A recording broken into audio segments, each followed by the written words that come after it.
দশ মহাবিদ্যা এর পুজো কি যে কেউ করতে পারে? মা তারার রূপ কত রকমের, মা তারার উৎপত্তি কোথা থেকে, যে মা তারার চরণ তো ভীষণভাবে থাকে, তো সেটারও কি পুজো করা তাহলে উচিত নয়? শাস্ত্রমুখী কথা বলতে হয়, পুজো করা যায় না। যে মানুষটি তন্ত্রমতে দীক্ষিত নয় তার পক্ষে জপ টপ না করাই ভালো? একেবারেই উচিত নয়, তাতে হিতের চেয়ে অহিতই হয় বেশি। এতটা সহজ নন। তারার নাম হলো কেন? কেন মা তারাকে তারা বলা হচ্ছে কেন? বৌদ্ধতন্ত্রে কিন্তু মূল দেবী হচ্ছেন তারা। হ্যাঁ, বৌদ্ধ তারা এবং হিন্দু তারার মধ্যে আকাশ পাতাল তফাৎ আছে। মহাচীনে গিয়ে তিনি এই বিদ্যা আয়ত্ত করে এনেছিলেন। মহাচীন হচ্ছে বর্তমানের তিব্বত, কিন্তু তিনি সিদ্ধ হন কোথায়? তিনি সিদ্ধ হন তারাপুরে।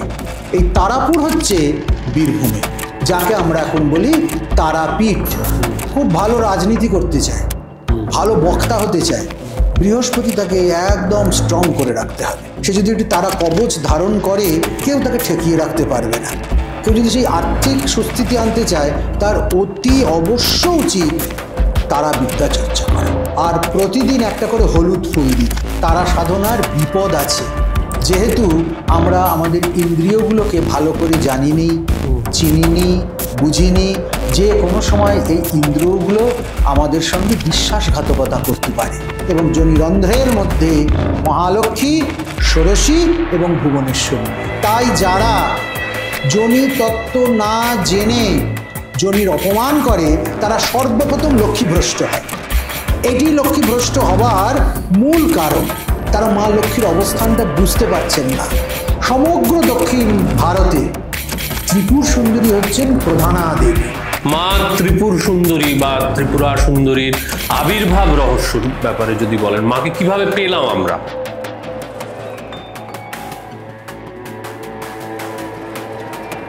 Hello and welcome to another episode of Time and Tide podcast with Sourav. আজকে আমি আবার বুঝতেই পারছেন শ্রী শ্রী ব্রহ্মময়ী কালী মন্দিরে এসেছি। আমার সঙ্গে আজকেও স্যার রয়েছেন পরমাত্মানন্দজি মহারাজ। আমরা আজকে time and tide podcast with সৌরভের দশ মহাবিদ্যা সিরিজ শুরু করতে চলেছি। সুতরাং যাদের তন্ত্র সম্পর্কে ইন্টারেস্ট আছে, যাদের স্পিরিচুয়ালিটি নিয়ে ইন্টারেস্ট আছে, তারা প্লিজ আজকের এপিসোডটা পুরোটা দেখুন, একটুও মিস করবেন না। কারণ থ্রু আউট দ্য এপিসোড আমরা খুব ইন্টারেস্টিং এবং নতুন নতুন কথা বলবো। আমাদের আগের এপিসোডগুলোতেও আপনারা দেখেছেন মহারাজজি এমন ধরনের তথ্য এবং তত্ত্বের অবতারণা করেন যা কিন্তু সচরাচর শুনতে পাওয়া যায় না। সুতরাং দেরি না করে চলুন শুরু করি আজকের পর্ব। স্যার কেমন আছেন? এই তো মায়ের ইচ্ছায় ঠিকঠাকই চলছে। আচ্ছা, আজকে আমরা দশমহাবিদ্যা নিয়ে যাবতীয় আলোচনা করব এবং অবভিয়াসলি পুরোটা একটা পর্বে শেষ করা সম্ভব নয়, তাই আমরা পর্ব ভেঙে ভেঙে এটা একটা সিরিজের মতো করব বলে সিদ্ধান্ত নিয়েছি। তো প্রথমেই আপনার থেকে যেটা জানতে চাওয়ার সেটা হচ্ছে দশ মহাবিদ্যা এর পুজো কি যে কেউ করতে পারে?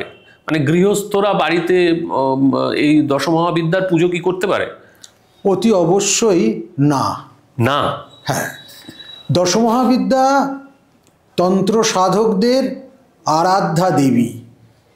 তবে মহাবিদ্যা শুধু 10 জন নয়, অষ্টাদশ মহাবিদ্যার কথাও পাওয়া যায়, আবার 64টি মহাবিদ্যার কথাও পাওয়া যায়।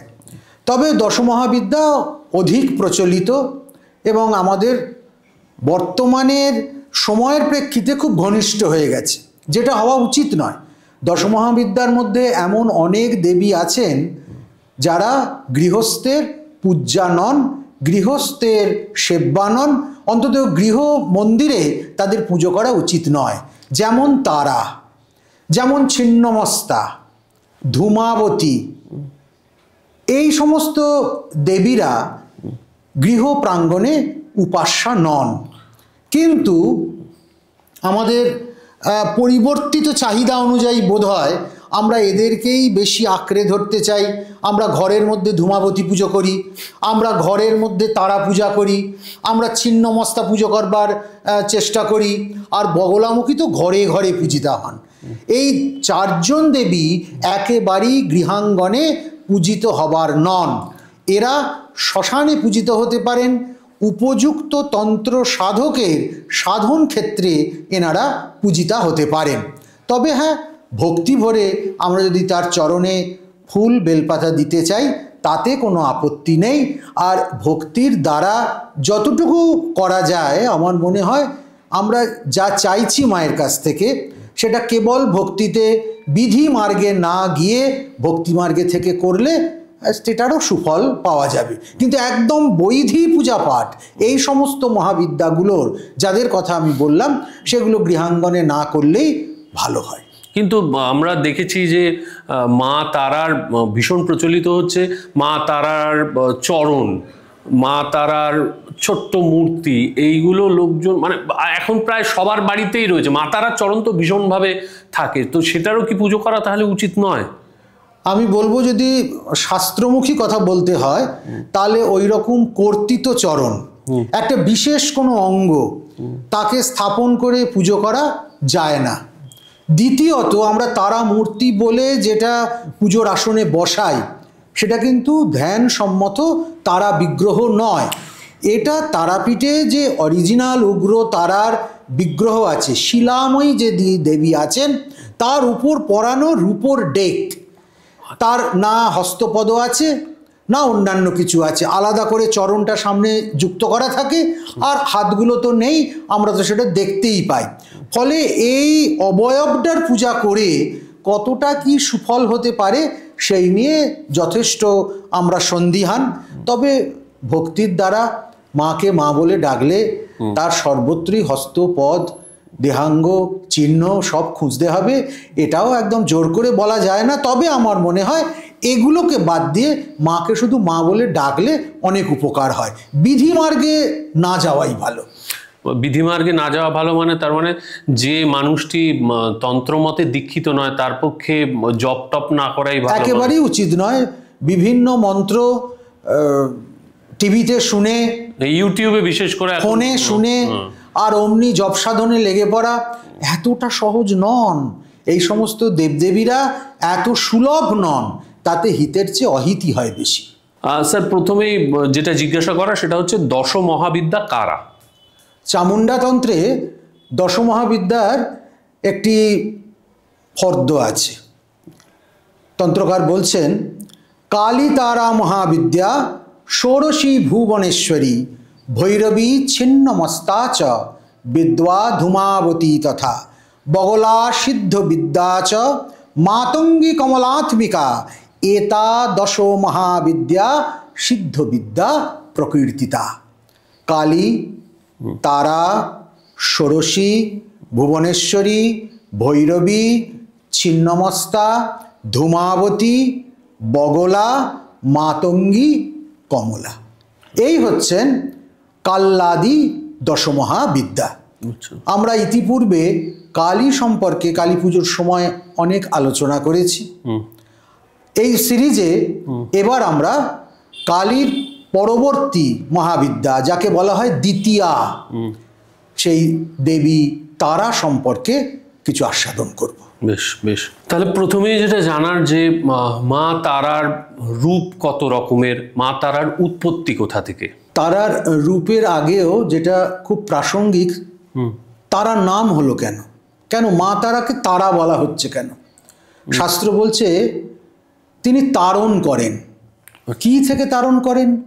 উগ্র বিপদ থেকে বা আপদ থেকে। বিপদগুলো তো আপদই জীবনের, সম্পদ তো নয়। তা সেই উগ্র বিপদ থেকে মা আমাদের তারণ করেন বলে মায়ের আর এক নাম তারা। তারকত্যাৎ, তিনি আমাদের যা কিছু অশুভ অমঙ্গল, যা কিছু অঘ, এই সমস্ত কিছু থেকে আমাদেরকে তারণ করেন, মুক্ত করেন, নিঃসংশয়িত করেন। সেই জন্য দেবীর আর এক নাম হয়েছে তারা।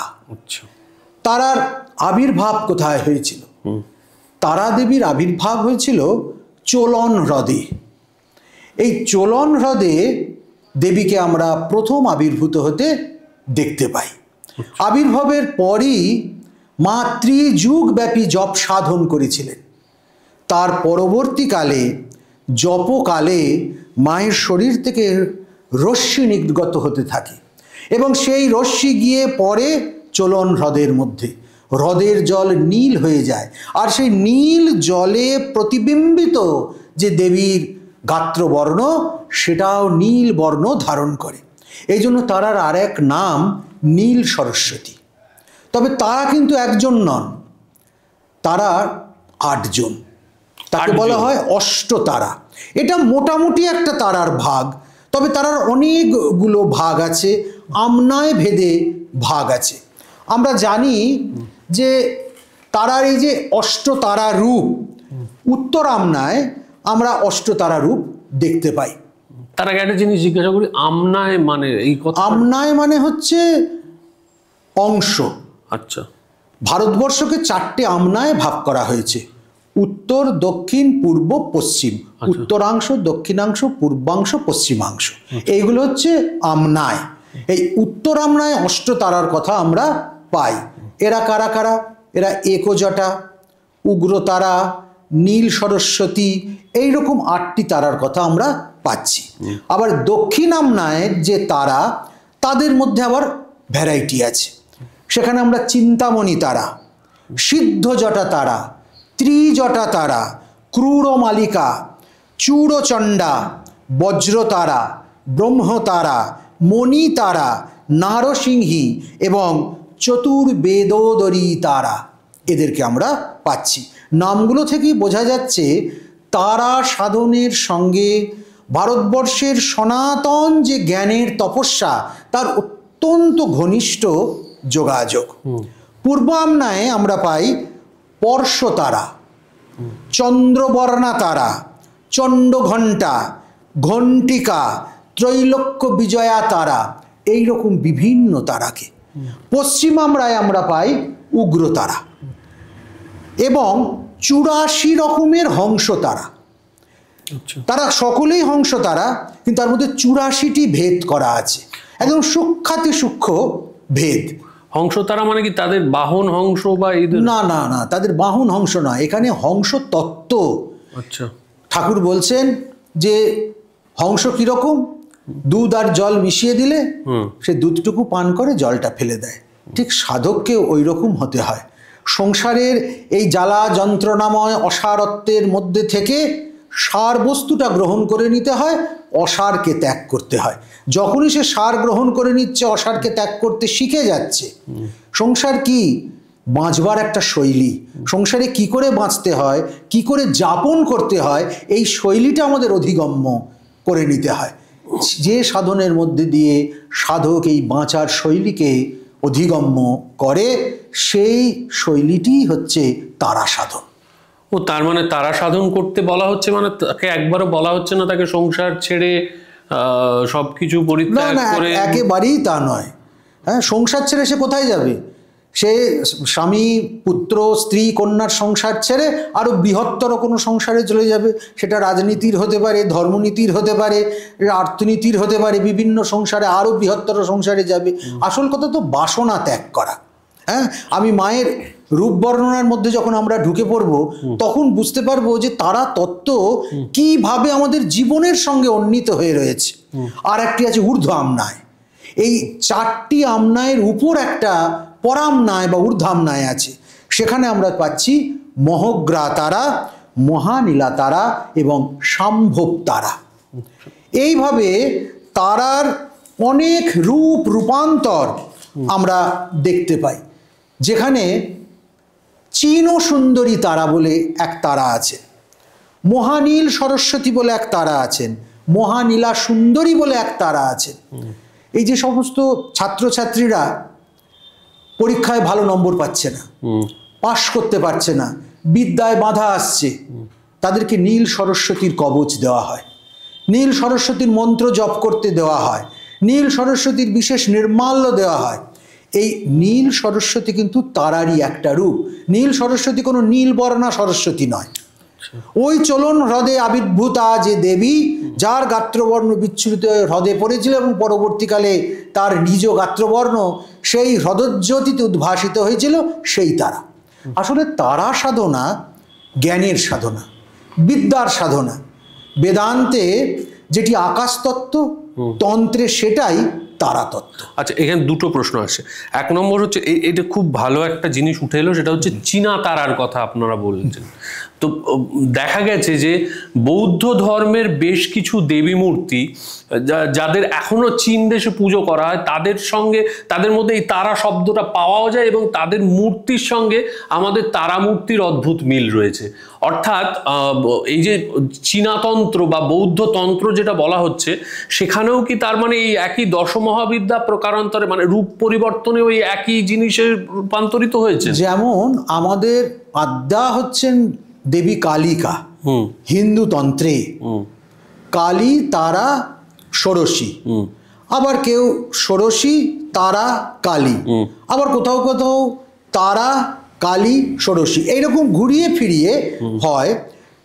বৌদ্ধতন্ত্রে কিন্তু মূল দেবী হচ্ছেন তারা, এবং সেখানে তারার অনেকগুলো ভাগ, প্রকরণ, অনেক রূপ এবং রূপান্তর বৌদ্ধ সাধকেরা উপাসনা করেন, বজ্রযানী সাধক, এবং তারার ভৈরব সেখানে অবলোকিতেশ্বর। যে কোনো মহাবিদ্যারই একজন ভৈরব থাকে, তারার ভৈরব ওখানে অবলোকিতেশ্বর। তবে একটা কথা কিন্তু আমাদের মনে রাখতে হবে, বৌদ্ধ তারা এবং হিন্দু তারার মধ্যে আকাশ পাতাল তফাৎ আছে। হঠাৎ করে একটা বৌদ্ধ তারার বই বা বৌদ্ধ তন্ত্রের বই জোগাড় করে কারোর মধ্যে এরকম অসম্ভব প্রচেষ্টা দেখা যায়। হ্যাঁ, তারা নানান রকম দুর্বোধ্য মন্ত্রতন্ত্র দিয়ে মানুষকে মানে কি বলবো বিমোহিত করবার চেষ্টা করছে। আর কঠিন শব্দ ব্যবহার করলাম না। হ্যাঁ, আমার মনে হয় এটা সম্পূর্ণ মানুষকে উন্মার্গগামী করা। কেননা বৌদ্ধ ধর্ম অবেদপন্থী, আর আমরা বেদপন্থী।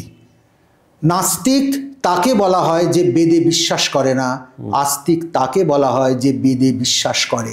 আমরা সনাতনীরা, হিন্দুরা বেদই আমাদের কাছে প্রামাণ্য।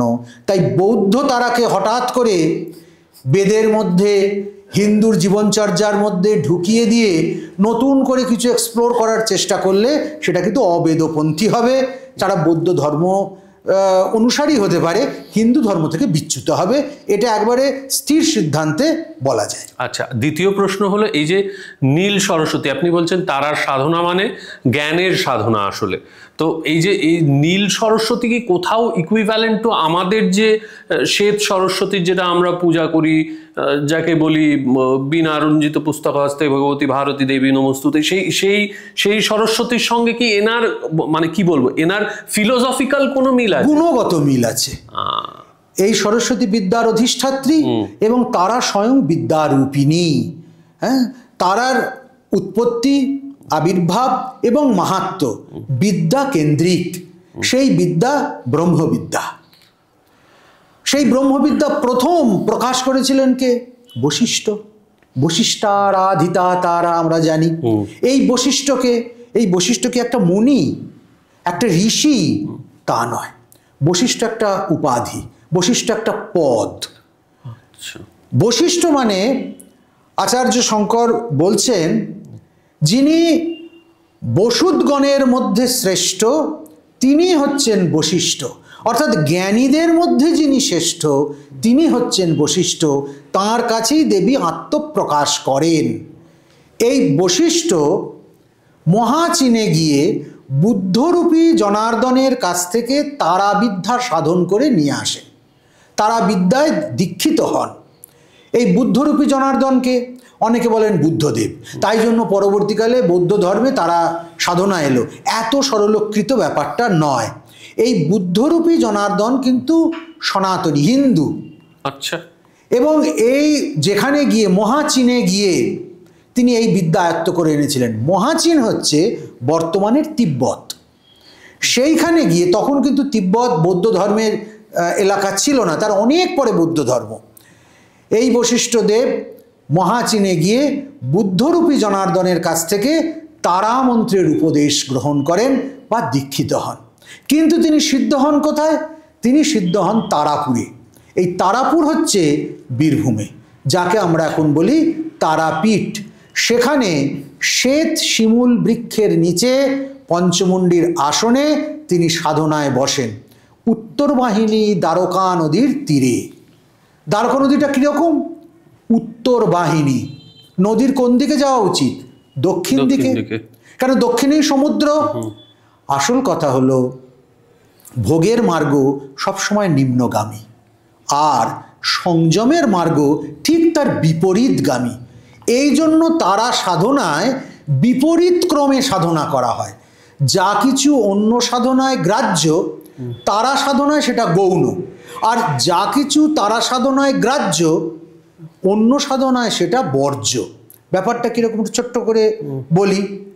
যখন বশিষ্ঠদেব গেলেন বুদ্ধরূপী জনার্দনের কাছে, গিয়ে দেখলেন যে বুদ্ধরূপী জনার্দন তার সাধন কক্ষে বসে রয়েছেন, চারিদিকে উলঙ্গিনী নারী, সামনে আসব পাত্র, মদের পাত্র, তার পাশে উষ্ণ শূকরের মাংস, রবাব, বীণা, খমক, এই সমস্ত বাজ্যে, আর তার মাঝখানে উনি বসে রয়েছে। এদিকে বশিষ্ঠদেব গেছেন কিসের জন্য? ব্রহ্মবিদ্যা আয়ত্ত করতে। তিনি ভাবছেন এর কাছ থেকে আমি শিখব ব্রহ্মবিদ্যা, এ তো ব্রহ্মবিদ্যার দফা রফা করে বসে আছে। তুমি ফিরে আসছে। জনার্দন ডাকলেন যে তুমি যে কারণে এসেছিলে সেটা তো তুমি সিদ্ধ করলে না, তুমি ফিরে চলে যাচ্ছ, তুমি তো তারা তত্ত্ব রহস্য উদ্ঘাটন করতে এসেছো, তা তুমি সেটা জানছো না কেন? তখন বশিষ্ঠ বলছেন যে আপনার কাছ থেকে আমি কি বিদ্যা আয়ত্ত করব, আপনার বিদ্যার বহর তো আমি দেখতেই পাচ্ছি। বলে না, তুমি অপেক্ষা করো, বলে তাকে তারা বিদ্যা উপদেশ করতে শুরু করলেন। বলেন তারা সাধনা বিপরীত ক্রমের সাধনা, তারা সাধনা নিবৃত্তির সাধনা। যতক্ষণ প্রবৃত্তির এসা, যতক্ষণ প্রবৃত্তি থাকবে ততক্ষণ মানুষ নিবৃত্তি মার্গে যেতে পারবে না। মনের ভেতরেও যদি একটা রসগোল্লা খাবার বাসনা থাকে, তাহলে ততক্ষণ পর্যন্ত তার রসগোল্লা ত্যাগ হয়নি, ততক্ষণ পর্যন্ত যে কোনো সময় সে টপ করে রসগোল্লাটা খেয়ে ফেলতে পারে। তাহলে আগে বাইরে থেকে জোর করে রসগোল্লাটা ত্যাগ করানো কোনো বৈজ্ঞানিক পন্থা নয়। ভেতর থেকে যদি সেই ত্যাগটা এসে যায় তাহলে সেটাই হবে যথাযথ উপাসনা। তারা সাধন হচ্ছে এই কঠিনতম মার্গের উপাসনা। মদ্য, মাংস, মৎস্য, মুদ্রা এবং মৈথুন সহযোগে প্রত্যক্ষ কল্পের সাধনা। তারা সাধনায় কোনো বিকল্প নেই। কালী সাধনা, ষোড়শী সাধনা, এগুলোতে বিকল্প ব্যবহার করা যায়, কিন্তু গুরু যখন শিষ্যদের তারা সাধন করান তখন প্রত্যক্ষ মার্গে করান, একদম এই প্রত্যক্ষ জিনিসগুলো ব্যবহার করিয়ে করান। তা বলবে এগুলো কি করে সম্ভব? বলছে যে মদ্য বিভ্রান্তি করে বুদ্ধির, সেই মদই যখন ওষুধের মধ্যে যায়, অনেক অ্যালকোহল বেসড ওষুধ পাওয়া যায়, সেটাই কিন্তু রোগের উপশম করে। ফলে আমি কতটা দ্রব্য গ্রহণ করব আর কতটা গ্রহণ করব না, সেই বিদ্যা, সেই পরিমিতি বোধ সাধককে অর্জন করতে হয়। খুব সুন্দর একটা কথা আছে যে বিষ কি? যে কোনো জিনিসই বিষ যদি সেটা পরিমাণের অতিরিক্ত হয়ে যায়। যে দুধ সত্ত্বগুণ সম্পন্ন সেই দুধও বিষ যদি জোর করে 2 বালতি দুধ কাউকে খাইয়ে দেওয়া হয়, তাহলে 5 মিনিটের মধ্যে বুঝতে পারবে দুধ কি বস্তু। আর তা না করে সে যদি নিয়ম করে 1 গ্লাস করে দুধ খায় প্রতিদিন, তাহলে 2 মাস পর সে নিজেই বুঝবে দুধ কি বস্তু। তার মানে আমাদের আইডিওলজি, তন্ত্রের আইডিওলজি হচ্ছে একই জিনিস, সেটা ভালোও নয় মন্দও নয়, তোমার ব্যবহারের ওপর নির্ভর করছে সেটা তোমার জন্য ভালো হবে না তোমার জন্য মন্দ হবে, সেটা তোমাকে অধ্যাত্ম পথে সহায়ক হবে না অধ্যাত্ম পদের বাধক হবে। এই তারা সাধনা এই রকম প্রত্যক্ষ সাধন বলেই এই সাধনা এত কঠিন, এত দুরূহ এবং সম্পূর্ণ গুরুগম্য। আচ্ছা, এবার খুব ব্যবহারিক কিছু জিনিস জেনে নিই। সাধারণভাবে বলা হয় দশমহাবিদ্যার পূজা করা হয় আমাদের গ্রহগত যে সমস্যা সেইগুলো সমাধানের জন্য। মা তারার পুজো করা হয়, বলা হয় বৃহস্পতির সমস্যা থাকলে মা তারার পুজো করা হয়। এই মা তারার সঙ্গে বৃহস্পতি কিভাবে কানেক্ট করছে মানুষ? বৃহস্পতির যে গ্রহ, তার অধিদেবতা হচ্ছেন দেবী তারা। যাদের বৃহস্পতি খুব নিচস্ত, যার যশ নেই, খ্যাতি নেই, অনেক কাজ করেও সে সাকসেস হতে পারছে না, টাকা কড়ি নেই, দিন রাত মানুষের কাছে মুখ ঝামটা শুনছে, কোনো কাজে সে সাকসেস পাচ্ছে না, যেখানে যাচ্ছে সেখানেই তাকে হেকল হতে হচ্ছে, বিদ্যা টিদ্যা কিছুই হচ্ছে না।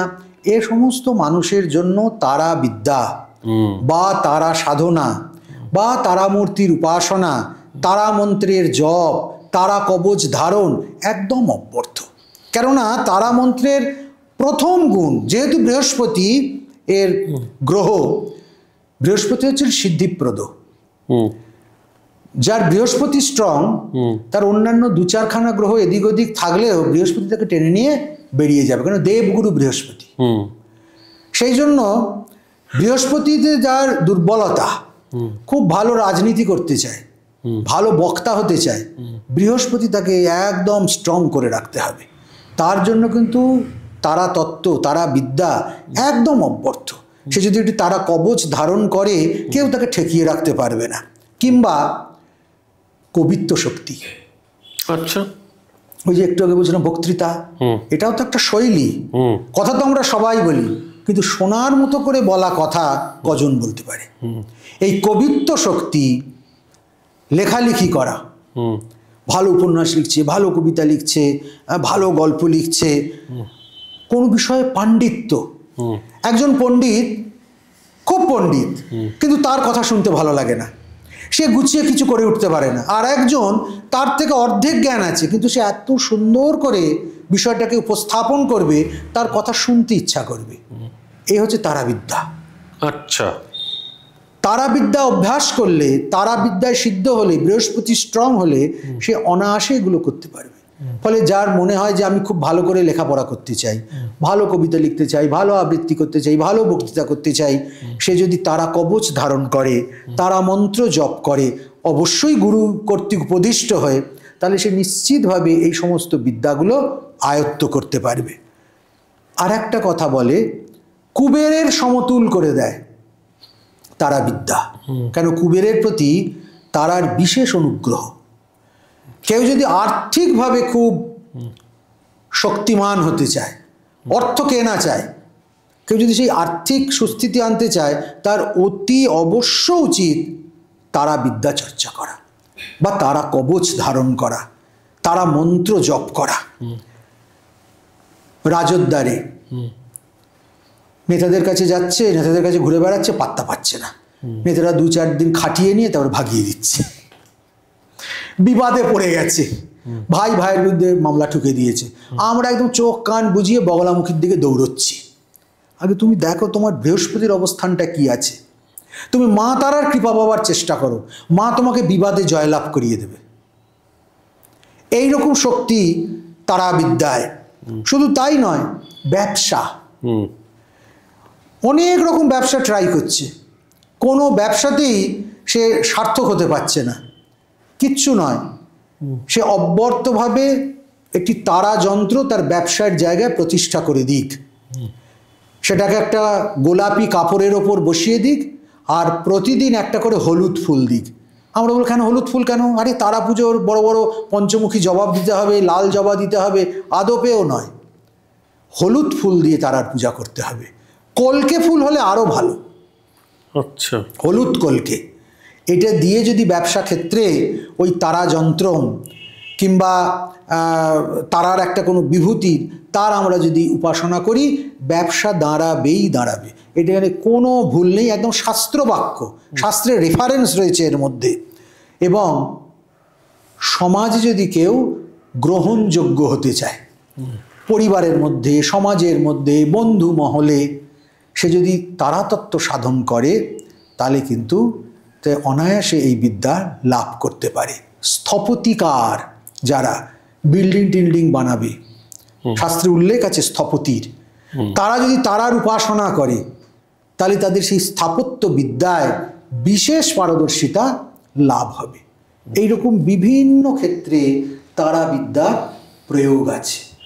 সবচেয়ে আরেকটা ভালো প্রয়োগ এই মুহূর্তে মনে পড়ছে, যেটা কেউ শত্রু দমন করতে চায়, মারতে চায় না, সে চায় যে শত্রু মাথা নত করে থাকুক। সে বৃহস্পতিবার দিন সজারুর কাঁটা আর হলুদ কলকে ফুল, এটা 21 খের হলুদ সুতো দিয়ে বেঁধে তারার নাম স্মরণ করে যদি কোনো শত্রুগৃহে নিক্ষেপ করে, 7 দিনের মধ্যে শত্রু একটা সমঝোতায় আসবে, হয় নিজে থেকে নয় কারোর দ্বারা বলে পাঠাবে যে এই সমস্যাটা আমি মিটিয়ে কন্টিনিউ করতে চাইছি। এইরকম অব্যর্থ তারাবিদ্যা। আচ্ছা, আমরা অনেক সময় খুব পপুলার একটা টার্ম পাই, দ্যাট ইজ বশীকরণ। এই এই অর্থাৎ কাউকে একটা বশ করা, মানে নিজে কন্ট্রোলে আনা। সেটার ক্ষেত্রেও কি দশমহাবিদ্যার মধ্যে মা তারার পূজার মাধ্যমে সেই কাজ করা হয়? অব্যর্থ প্রয়োগ আছে, অব্যর্থ প্রয়োগ আছে একদম। বিশেষ করে এই প্রয়োগটা হবে কিন্তু শুক্লা চতুর্দশীতে। আচ্ছা, কৃষ্ণা চতুর্দশীতেও করা যায়, বেশি ফল শুক্লা চতুর্দশীতে। পেঁড়া সংগ্রহ করতে হবে, ক্ষীরের পেঁড়া। সেখানে বেল কাটা দিয়ে পঞ্চরশ্মি মন্ত্র, যেটা তারার সবচেয়ে ওজনদার মন্ত্র, 5টা বর্ণ, রশ্মি মানে বর্ণ, ওই পঞ্চবর্ণাত্মক মন্ত্রটা লিখতে হবে এক পিঠে পেঁড়ার। আর উল্টো দিকে যাকে আমরা বশ করতে চাইছি তার নামটা লিখে দিতে হবে। এবার এই রকম 28টা পেঁড়া ত্রিমধু যুক্ত করে, ত্রিমধু মানে হচ্ছে ঘৃত, মধু, শর্করা, ঘি, মধু, চিনি মিশিয়ে নিয়ে তাতে ডুবিয়ে ডুবিয়ে ওই পঞ্চরশ্মি মন্ত্রে আহুতি দিতে হবে। যার নামে আহুতি হলো, অর্থাৎ যার নামটা লেখা আছে ওই প্যারাটার একটা পিঠে, সে নিশ্চিতভাবে বশীভূত হবে। সে কোনো নারীও হতে পারে, অফিসের বসও হতে পারে, দুষ্ট প্রতিবেশীও হতে পারে, কিংবা কোনো ক্ষমতাবান মানুষও হতে পারে। ফল অব্যর্থ। আর নীল সরস্বতী বলা হচ্ছে, অর্থাৎ বিদ্যা লাভের জন্য তো মা তারা সাধনা করা উচিত। এবার নীল সরস্বতীর অনেক সময় হয়তো কবচ করা হয়ে উঠলো না। নীল সরস্বতীর তো গুরু না থাকলে তার পূজা অর্চনা বা জপাদি করা সম্ভব নয়। তাহলে নীল সরস্বতীকে আমরা সাধারণ গৃহস্থরা বা সাধারণ মানুষ কিভাবে তুষ্ট করতে পারি, বা তার কৃপা কিভাবে লাভ করতে পারি? উত্তর দিকে নীল সরস্বতীর একটি ছবি রাখতে হবে গোলাপি কাপড়ের ওপর। নীল সরস্বতী মানে কিন্তু নীল রঙের সরস্বতী নয়। আমার যে অষ্টতারার বই আছে সেখানে নীল সরস্বতীর ছবি যেমন দর্শন হয়েছিল ওই রকম আমি আঁকিয়ে দিয়েছি। আচ্ছা, ওই রকম ছবি বা ওই ছবি সংগ্রহ করে যদি উত্তর দিকে রাখা যায় গোলাপি কাপড়ের উপর, এবং প্রত্যহ সাদা ফুল দিয়ে তাকে পুজো করতে হবে। সাদা ফুল দিয়ে? সাদা ফুল দিয়ে পুজো করতে হবে। গোরচনা, গোরচনা যদি পাওয়া না যায়, পাওয়া একটু মুশকিল, তাহলে হলুদ গুঁড়ো হলেও হবে। হলুদ গুঁড়ো গোলাপ জলে একটু গুলে নিলে চন্দনের মতো হয়ে যাবে। ওই সাদা ফুল ওইটাতে লাগিয়ে মায়ের চরণে দিয়ে দেওয়া, মনোবাঞ্ছাটা বলা। এইটা এক নাগাড়ে 90 দিন করলে যে করছে সে বুঝতে পারবে যে কিভাবে তার আত্মোন্নতি হচ্ছে, বিদ্যায় ধীরে ধীরে ধীরে ধীরে মনটা কনসেন্ট্রেট হয়ে আসছে। যদি এমন হয় যে 10 দিন পর 20 দিন পর পরীক্ষা, 90 দিন আমি আর পাচ্ছি না, সেক্ষেত্রে 3 বেলা 3টে করে ফুল প্রতিদিন দিতে হবে পরীক্ষার আগে পর্যন্ত। তাহলেও কিন্তু একই ফল সে প্রাপ্ত হবে। মানে গুরুমুখী বিদ্যা ছাড়া তারা সাধনা করা সম্ভব নয়, একেবারেই সম্ভব নয়। এবং পদে পদে তারা সাধনার বিপদ আছে, যেহেতু আমরা আমাদের ইন্দ্রিয়গুলোকে ভালো করে জানিনি, চিনিনি, বুঝিনি। যে কোনো সময় এই ইন্দ্রিয়গুলো আমাদের সঙ্গে বিশ্বাসঘাতকতা করতে পারে। এই জন্য গুরু পাদ পদ্ম অবলম্বন করে গুরু অনুবর্তী হয়ে একান্ত গুরুর প্রতি নির্ভরশীল হয়ে এই সাধন জগতে প্রবেশ করতে হয়, আর তাঁরই কৃপায় মানুষ সাধন সিদ্ধ হতে পারে। মানে গুরু কাকে তারা সাধনার পারমিশন দেবেন, মানে কি ধরনের ভক্ত হলে, বা সেটার কি কোনো গুণাবলী আছে যেটা দেখে গুরু সিদ্ধান্ত নেন যে না এই ভক্ত তারা সাধন করতে পারে আর এই শিষ্য তারা সাধন করতে পারে না? একদম নির্দিষ্ট করে বলা আছে যে গুরুগত প্রাণ হবে যে শিষ্য। গুরু যদি বলে ওই দেখো পশ্চিম দিকে সূর্য উঠেছে, সে বলে হ্যাঁ গুরুদেব পশ্চিম দিকে সূর্য উঠেছে। গুরু যদি বলে না এখন উত্তরে উঠলো এই মাত্র, বলে হ্যাঁ গুরুদেব উত্তরেই উঠলো। বলতে পারে এটা তো গুরুকে তোষামত করা। বলছেন না, ভগবান ঠিক এই পরীক্ষা করেছিলেন অর্জুনকে। অর্জুনকে বলছেন, অর্জুন দেখো গাছের উপর ওইখানে পাখি দেখা যাচ্ছে। অর্জুন বললেন, হ্যাঁ সখা পাখি দেখা যাচ্ছে। বলে গাছের উপর নয়, গাছের নিচের ডালে বসে আছে পাখিটা। হ্যাঁ সখা, গাছের নিচের ডালে বসে আছে পাখিটা। তা অর্জুনের মতো ভক্ত, অর্জুনের মতো বীর পুরুষ, সে কি শ্রীকৃষ্ণের তোষামোদী করছে? তা নয়, এটা হচ্ছে কৃষ্ণ বাক্যের ওপর তার নির্ভরতা। যখন ভগবান বলছেন ওইখানে আছে পাখি, তখন অর্জুন সত্যি সত্যি ওখানে পাখির অস্তিত্ব বুঝতে পারছে। শিষ্যকে এতটাই গুরুগত প্রাণ হতে হবে। সিদ্ধ গুরু যেদিকে পথ নির্দেশ করবে, শিষ্যকে বিনা বিচারে, নির্বিচারে, নিঃসংশয় চিত্তে সেই দিক যদি সে অবলম্বন করতে পারে, তবে তার সাধনার সিদ্ধি, নচেত নয়। যে এতটা প্রস্তুত হয়নি, তার এই সমস্ত সাধন ভজনের মধ্যে আসাই উচিত নয়। এই হচ্ছে তারা সাধনের একদম আদি গোড়ার কথা। এখানে স্যার আরেকটা বিষয় আছে, আপনি বলছেন গুরুগত প্রাণ হতে হবে ভক্তকে। হ্যাঁ, মানে তার ভক্তির মধ্যে কোনো রকম সংশয়, সন্দেহ, কোনো মানে নো ডাউট। সেখানে আজকে যে যুগ, সেই যুগে প্রচুর গুরু চারদিকে।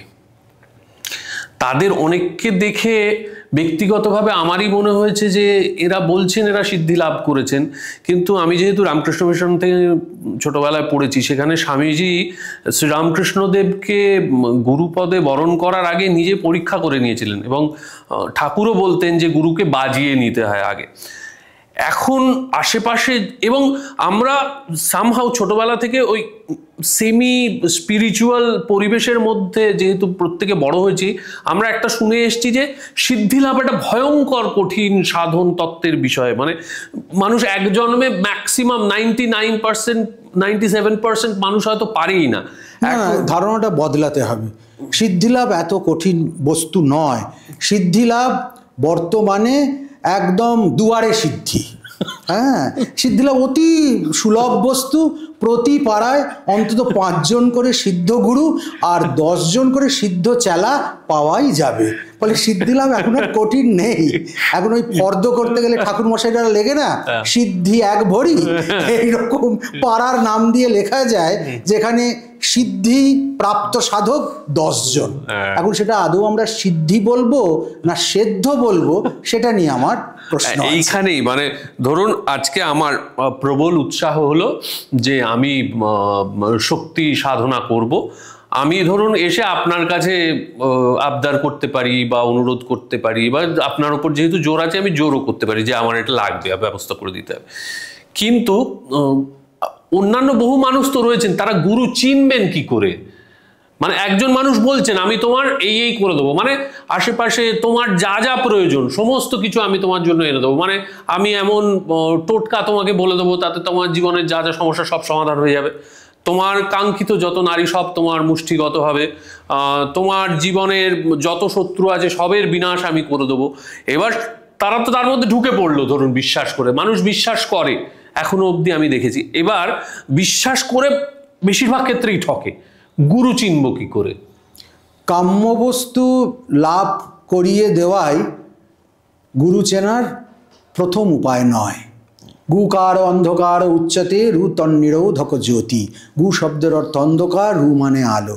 যিনি অজ্ঞানের অন্ধকার থেকে জ্ঞানের আলোয় নিয়ে যান, তিনি যথাযথ গুরু। কেবলমাত্র টোটকা বলা গুরুরা গুরু নয়। গুরুদের বয়স এখনো 2 কুড়ি হয়নি, 3 কুড়ি হয়নি, তার আগেই সে সর্ববিদ্যা বিশারদ হয়ে গেছে, সর্বশাস্ত্র পারঙ্গত হয়ে গেছে। 4-5টা 8-10টা বই পড়ে কিছু লাইন, কিছু স্তব, কিছু স্তোত্র, কিছু পংক্তি, কিছু পরিভাষা মুখস্থ করে সে সর্বসিদ্ধি প্রাপ্ত হয়েছে। এই গুরুরা গুরু নয়। খুব সুন্দর একটা কথা আছে, বাজনার বোল মুখে বেশ বলা যায়, কিন্তু হাতে তোলা কঠিন। গুরুকে চিনতে হবে গুরুর জীবনচর্যা দিয়ে। আচিনতি শাস্ত্রম আচারে স্থাপত্যপি। যিনি শাস্ত্র থেকে বাক্য আহরণ করে নিয়ে আসেন এবং নিজের জীবনে তাকে প্রতিফলিত করেন, তাকে বাস্তব করেন। গুরু ব্রহ্মণো মূর্তি, শাস্ত্র বলছে গুরু চলমান ব্রহ্ম।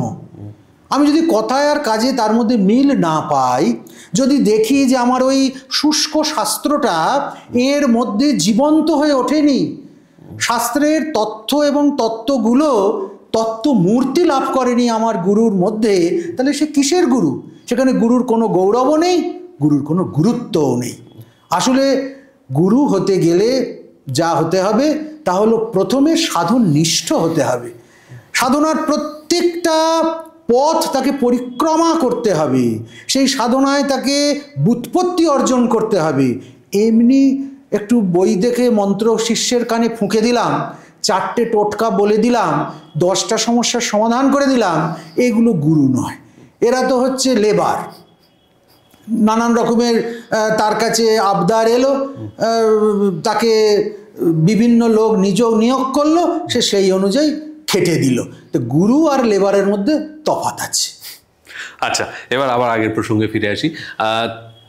যদি আমরা মা তারার সাধনা করতে চাই, তাহলে কি তারাপীঠে গিয়েই সে সাধনা করতে হয়? একেবারেই নয়। প্রথমে তো চিন্তা হবে তারাপীঠটা কোথায়। তারাপীঠ মানে কি বীরভূম জেলার একটা নির্দিষ্ট ভৌগোলিক ভূখণ্ড? না, তা নয়। তারাপীঠ হচ্ছে আমাদের দেহপীঠের মধ্যেই তারাপীঠ আছে। আমাদের যে অষ্টচক্র, ষট চক্র এবং 2টো গুপ্ত চক্র, এই ভেদ করে আমাদের তারাপীঠ পৌঁছতে হবে। এবং ওই প্রত্যেকটা চক্রে একজন একজন করে তারা আছেন, যাকে আমি প্রথম বলছিলাম অষ্টতারা। একজটা, নীল সরস্বতী, মহগ্র, উগ্রা ইত্যাদি। এই এক একটা চক্রে এক একজন তারা অবস্থান করছেন। এইগুলি হচ্ছে মা তারার গুপ্তপীঠ, প্রধান পীঠ। আর বাইরের যে পীঠটা আমরা দেখতে পাচ্ছি সেটা মা তারার গৌণ পীঠ। সেখানে মা মূর্তিরূপে প্রকাশিত হয়েছেন ভক্তের কল্যাণের জন্য, কিন্তু সাধকের জন্য তার শরীরের ভেতরেই তাকে অন্বেষণ করতে হবে।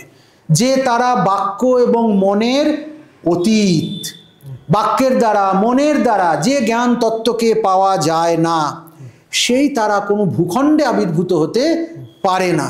সবচেয়ে বড় কথা হচ্ছে মনোময় ভূমিতে তারার আবির্ভাব। তারার সঙ্গে শ্মশান ভীষণ ওতপ্রোতভাবে জড়িত। তারাপীঠ গেছে অথচ শ্মশানে একটু যায়নি বা শ্মশানে ঘোরেনি, এটা হতেই পারে না। বা হলেও তো তারাপীঠ যাওয়াটা ঠিক হলো না আর কি। তো এই শ্মশানটা কোথায়? আমি যেমন বলছি তারাপীঠটা আমার এই সুষুম্না কাণ্ডের ভেতরেই, চক্রে চক্রে একটা একটা করে পীঠ আছে, তেমনি চক্রে চক্রে একটা একটা করে শ্মশানও আছে। সেই শ্মশানটাকে আবির্ভাব ঘটাতে হবে নিজের শরীরের মধ্যে, সেই শ্মশানটাকে অন্বেষণ করতে হবে। আর তারার আবির্ভাব মনোভূমিতে। মনের ধর্ম কি? মনের বিচিত্র ধর্ম কীরকম? মনের 5টা ধর্মের কথা আমরা ভীষণ জানি। মনের শক্তি প্রথমটাই হচ্ছে মনের বিক্ষেপ শক্তি। বিক্ষেপ শক্তি কি? মন দেখবি একটা কোনো বিষয়ে লেগে থাকতে পারে না, এই বিষয় থেকে বিষয়ান্তরে চলে যাচ্ছে। এই আমরা এখন তারার কথা বলছি, 2 মিনিট পর আমরা কালীর কথা বলতে পারি, 4 মিনিট পর আমরা ষোড়শীর কথা বলতে পারি, নানান রকমের কথা। এখন আমরা অধ্যাত্ম কথা বলছি, 2 মিনিট পর আমরা রাজনীতির কথা বলতে পারি, 4 মিনিট পর খেলার কথা বলতে পারি। মন একটা বিষয় নিয়ে অনেকক্ষণ ধরে চিন্তা করে যাচ্ছে, সেটার মধ্যেই মন লেগে রয়েছে, এরকম অভিজ্ঞতা আমাদের খুব একটা হয় না। এই যে ধর্ম মনের, একে বলা হয় বিক্ষেপ। আচ্ছা, এইটি হচ্ছে প্রথম লক্ষণ মনের। পঞ্চশূন্যে স্থিতা তারা সর্বান্তে কালিকা স্থিতা, একটা খুব প্রচলিত লাইন আছে। তারা কোথায় আছে না? পঞ্চশূন্যে। সেই শূন্যাত্মক যে মন, তার প্রথম শক্তি হচ্ছে বিক্ষেপ, তারপরেই হচ্ছে মূঢ়তা। বিক্ষেপ যখনই আসবে তখনই এক বিষয় থেকে আরেকটা বিষয়ের দিকে আমরা চলে যাব, এই বিষয়টাকে ছেড়ে আর একটা বিষয়ে যাব, তাকে বলে মূঢ়তা। কীরকম মূঢ়তা?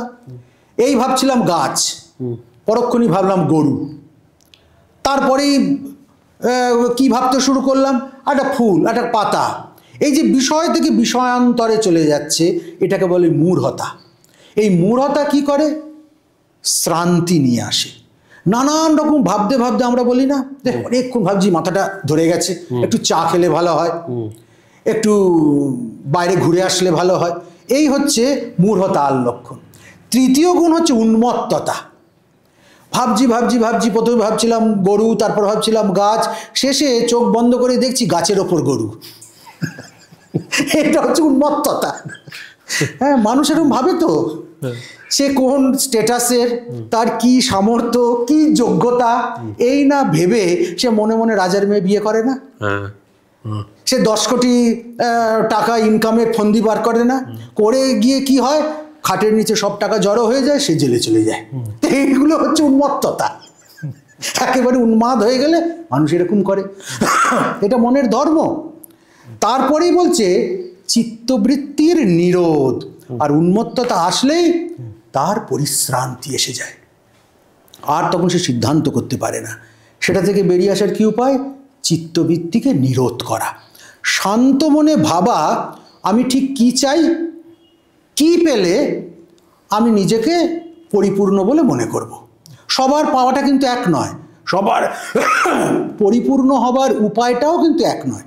যে খুব ভালো গায়ক, সে ভাববে আমি যদি খুব ভালো একটা স্টেজ পাই, সমঝদার শ্রোতা পাই, তাহলে আমার জীবন সার্থক। যে খুব ভালো শিক্ষক, সে ভাববে যে আমি যদি খুব অনুগত এবং মেধাবী একদল ছাত্র পাই, তাহলে আমার শিক্ষক জীবন সার্থক। সার্থকতার আলাদা আলাদা কনোটেশন আছে, আলাদা আলাদা তার ভূমি আছে। ঠিক সেই রকম চিত্তবৃত্তিকে নিরোধ করতে হয়। আমি কি চাই, এই চিত্তবৃত্তি নিরোধ করতে গেলে প্রথমেই আমাদের নিয়ে আসতে হয় বস্তুর ধারণা। আমাদের ধারণাই তো নেই যে কি পেলে আমাদের শান্তি হয়। এটা হচ্ছে পঞ্চম গুণ মনের, মনকে ধারণায় নিয়ে আসতে হয়। মন যখন ঠিক ঠিক ধারণা করতে পারে যে আমি আমার এই জিনিসটা চাই, এই জিনিসটা পেতে গেলে আমাকে এই করতে হবে, ব্যাস, তাহলে কিন্তু জীবনের পথটা সুনির্দিষ্ট হয়ে যায়। এই ধারণা বাস্তবায়িত করতে গেলে কি করতে হবে? ধ্যান। ধ্যান মানে হাত পা গুটিয়ে চক্ষু বুজে বসে থাকা নয়। ধ্যান মানে ধ্যেয় বস্তুতে মনকে লাগিয়ে দেওয়া। কীরকম? তৈল ধারাবত, একটা কল তেলের কল আর একটা জলের কল। জলের কল যখন থেকে জল পড়ে তখন মাঝে মাঝে শোঁ শোঁ আওয়াজ হয়, কারণ জলের সঙ্গে খানিকটা বাতাসও এসে যায়। কিন্তু তেলের কল খুলে দিলে আওয়াজ হবে না, পরপর তেলটাই পড়তে থাকবে, তার মধ্যে আর বাতাস থাকে না। আমাদের এরকম তৈল ধারাবত অবিচ্ছিন্ন যে ভাবনা, সেটা হচ্ছে ধ্যান। এই ধারণা থেকে যখন আমরা ধ্যানে গিয়ে পৌঁছাই, তখন আমরা কোথায় যাই না? সমাধি মার্গে। এই সমাধিকে বলা হয় সপ্রজ্ঞান সমাধি। এই সমাধি লাভ করলেও সাধকেরা প্রথম এই সপ্রজ্ঞান সমাধি লাভ করে। এখানে ভালো মন্দের বিচার বিবেচনা তখনও থাকে, সে এটা বুঝে যায় যে ভগবত প্রাপ্তি বা তারা প্রাপ্তি আমার জীবনের উদ্দেশ্য, কিন্তু তারার সঙ্গে সঙ্গে আনুষঙ্গিক জগৎটাও তার কাছে মিথ্যে হয়ে যায় না। এই অসপ্রজ্ঞান সমাধি মার্গ থেকে আরও ভজন করতে করতে সপ্রজ্ঞান সমাধি মার্গে যখন সাধক গিয়ে পৌঁছায়, তখন সে বলে কেবলমাত্র তারাই আমার জীবনের উদ্দেশ্য। তারা তারা তারা বলে কবে ঝরবে আমার চোখের তারা। যখন সাধক এই গান গাইতে পারে, তার হৃদয় থেকে এটা উঠে আসে, তখন সেটা অসপ্রজ্ঞান সাধন ভূমি বা সমাধি মার্গ। এই সমাধি মার্গটাকে বলা হয় অজ্ঞাত মণ্ডল। সহজে লোক এই মণ্ডলে পৌঁছতে পারে না, এটা আমাদের ধারণার বাইরে, আমাদের চিন্তার বাইরে, যে একেবারে তদ্গত চিত্ত হয়ে তারাময় হয়ে সে রয়েছে। এই অজ্ঞাত মণ্ডলে পৌঁছলে ধীরে ধীরে ব্রহ্মজ্ঞানের উদয় হয়, এবং সেইখানে মন, বুদ্ধি এবং অহংকার এই তিনটে আস্তে আস্তে নেগেট হয়ে যায়। মনের আর কাজ থাকে না, বুদ্ধি আর চলে না, অহংকার পর্যুদস্ত হয়। এই মন, বুদ্ধি, অহংকার বিহর্গিত যে শুদ্ধ সাত্ত্বিক ভগবত চিন্তা, সেই চিন্তার যে স্থল তাকে বলা হয় অন্তঃশ্মশান। এই ভূমিটা হচ্ছে শ্মশান ভূমি। সেখানে আর কোনো বাসনা নেই, আর কোনো চাওয়া পাওয়া নেই, আর বিক্ষেপ হবার কোনো উপায় নেই, আর ওই গরু গাছ ভাবতে ভাবতে গাছের উপর গরু চড়িয়ে দেবার মতো কোনো ভ্রান্তি নেই। একবারে মাতৃপাদ পদ্মে, তারাপাদ পদ্মে, ইষ্টপাদ পদ্মে, ভগবত পাদ পদ্মে সে নিবিষ্ট হয়ে গেছে। এই শ্মশানেই তারাকে ধ্যান করতে হবে। এই শ্মশানেই মা জলচ্চিতা মধ্যবতাং হয়ে আবির্ভূতা হবে। ওই চিতার আগুনে মা আবির্ভূতা হবেন, বাহ্য চিতার আগুনে নয়। ফলে সারা জীবন হাজার হাজার শ্মশান পরিক্রমা করে আমাদের ট্রাভেলিং ফেয়ার অনেক হতে পারে, নানান শ্মশানের নানান অভিজ্ঞতা হতে পারে, কিন্তু আসল যে আন্তঃশ্মশান তাকে না জাগ্রত করতে পারলে দেবীর আবির্ভাব সেখানে হয় না। তাই বলছে পঞ্চশূন্যে স্থিতা তারা, 5টা চক্র ভেদ করে 6ষ্ঠ চক্রে গিয়ে যখন মন পৌঁছয় তখন তারামূর্তির আভাস আমরা দেখতে পাই। এবং 7ম চক্রে যখন মন চলে যায়, অর্থাৎ গুপ্ত চক্র যেটা, সেই গুপ্ত চক্রে গেলে আমরা বুঝতে পারি এই জগৎ শূন্য। বৌদ্ধ ধর্মের যে শূন্যতত্ত্ব, বৌদ্ধ ধর্মের যে তারাতত্ত্ব, আর হিন্দু ধর্মের যে তারাতত্ত্ব, এইখানে এসে তাদের অনেকটা একাকৃতি হয়ে যায়। দুটো জিনিস জানার, প্রথমটা খুবই গৌণ, খুব ছোট্ট প্রশ্ন, সেটা হচ্ছে যে তার মানে বেসিক্যালি এই যে শ্মশানের মধ্যে শ্মশানের আগুনকে সামনে রেখে বা সাজানো চিতার ওপর বসেই যে মা তারা সাধনা করতে হবে সেটা একেবারে ভ্রান্ত ধারণা। সেক্ষেত্রে শ্মশান বলতে যেটা বোঝানো হচ্ছে সে তো নিজের মনটাকে সেই জায়গায় পরিণত করা। তবে সেইখানে আমরা যেমন যে কোনো পুজোর ক্ষেত্রেই বলি যে নিজ হৃদপদ্মে দেবীকে কল্পনা করে তবে তাকে ধ্যান করতে হয়, সেই জন্য, এবং শরীরটাকে পবিত্র করার জন্য, যার জন্য সাধক নিজের মাথাতেও ফুল রেখে পুজো করে থাকে। তার মানে সেইটা সম্পূর্ণ একেবারে মানে বাহ্যিক আড়ম্বর ছাড়া আর কিছু নয়। হ্যাঁ, এটা পুজোর বাহ্যাচার, এর কথা বাইরের, কিন্তু আসল কথাটা ভেতরে। এবার তাহলে যেটা জানা সেটা হচ্ছে তাহলে মা তারাকে ধ্যান করব কোথায়? আমরা মায়ের যদি ধ্যান করতে চাই, ধ্যানের একটা পরম্পরা আছে। হৃদপদ্মে ধ্যান করতে হয়, এটা তো আমরা সবাই জানি, সব দেবদেবী কি। তারার ধ্যান সেরকম নয়। আচ্ছা, প্রথমে চিন্তা করতে হয় তারার ধ্যানের সময় যে একটি শ্বেত পদ্ম, এই শ্বেত পদ্মটা কার উপর বসে রয়েছে না একটা রক্তপদ্মের ওপর। রক্তপদ্মের ভিত্তিতে একটা শ্বেত পদ্ম। এই রক্তপদ্মটা হচ্ছে রজগুণাত্মক জগৎ, যে জগতের মধ্যে আমরা প্রতি মুহূর্তে কাজ করছি, ভালো কাজ মন্দ কাজ, সংকল্প বিকল্প, ইতি নেতি, এই যে জগৎ, সেই জগতের মধ্যে থেকেই তো আমরা তাকে ধ্যান করব, জগতের বাইরে গিয়ে তো নয়। তা সেটা হচ্ছে রক্তপদ্ম। এই রক্তপদ্মের মধ্যে আরেকটি পদ্ম আছে, সেটা শ্বেতপদ্ম।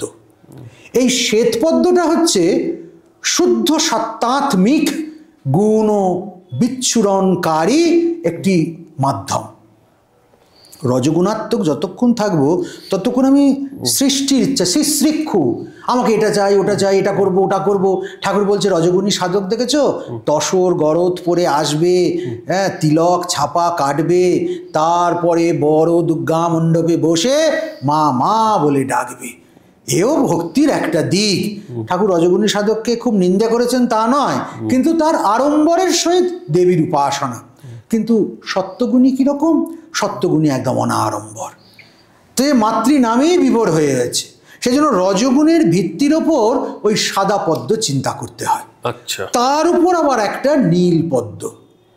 এই নীল পদ্ম হচ্ছে তমগুণাত্মক। কেননা এই যে সাধন, এই সাধন হচ্ছে বিপরীত ক্রমের সাধন। এই সাধনের যে বস্তুগুলো, সেই বস্তুগুলো সব স্থূল, মদ্য মাংস মৎস্য মুদ্রা মৈথুনাত্মক, মকারাত্মক। এই জন্য তার উপর একটি নীল পদ্ম, সেই নীল পদ্মের উপর দেবীকে আমরা ধারণা করি। আর চক্রের মধ্যে তাকে চিন্তা করলে প্রথমে হচ্ছে মূলাধার চক্র।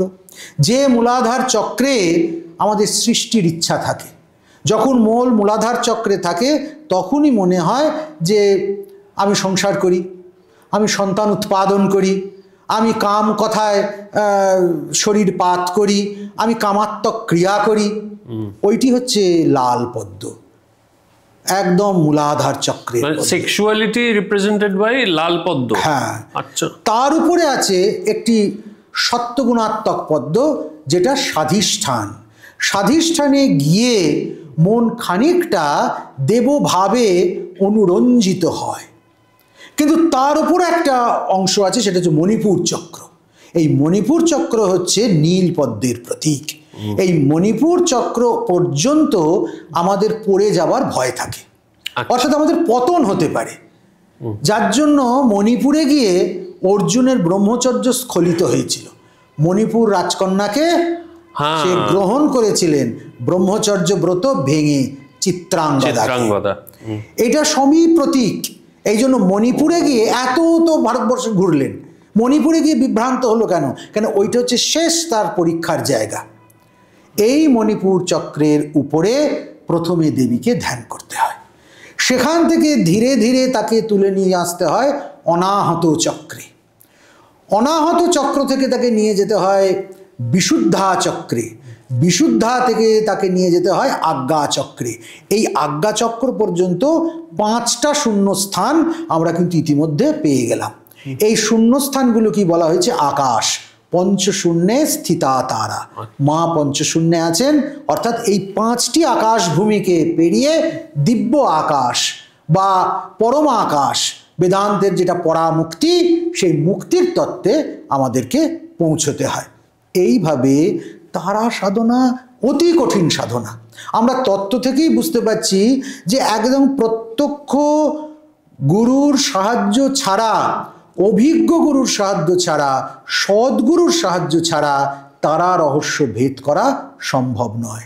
যে গুরু নিষ্ঠাবান, জিতেন্দ্রিয়, শাস্ত্রজ্ঞ, ক্রিয়াবান, তিনি পারেন শিষ্যকে হাত ধরে টেনে টেনে এই একটার পর একটা আকাশ পার করিয়ে করিয়ে পরম আকাশে, যেখানে মা রয়েছেন পরম শিবের সঙ্গে একাকৃত হয়ে, সেইখানে অবধি তাকে পৌঁছে দিতে। এই হচ্ছে তারা সাধনার ধ্যান রহস্য। আচ্ছা, মা কালীর মূর্তি, মা তারার মূর্তি, এই দুয়ের মধ্যে ফারাক কি? মানে মা কালীর মূর্তি তো আমরা দেখেছি, নানান ধরনের মা কালীর মূর্তি, মা তারার মূর্তি কি রকম?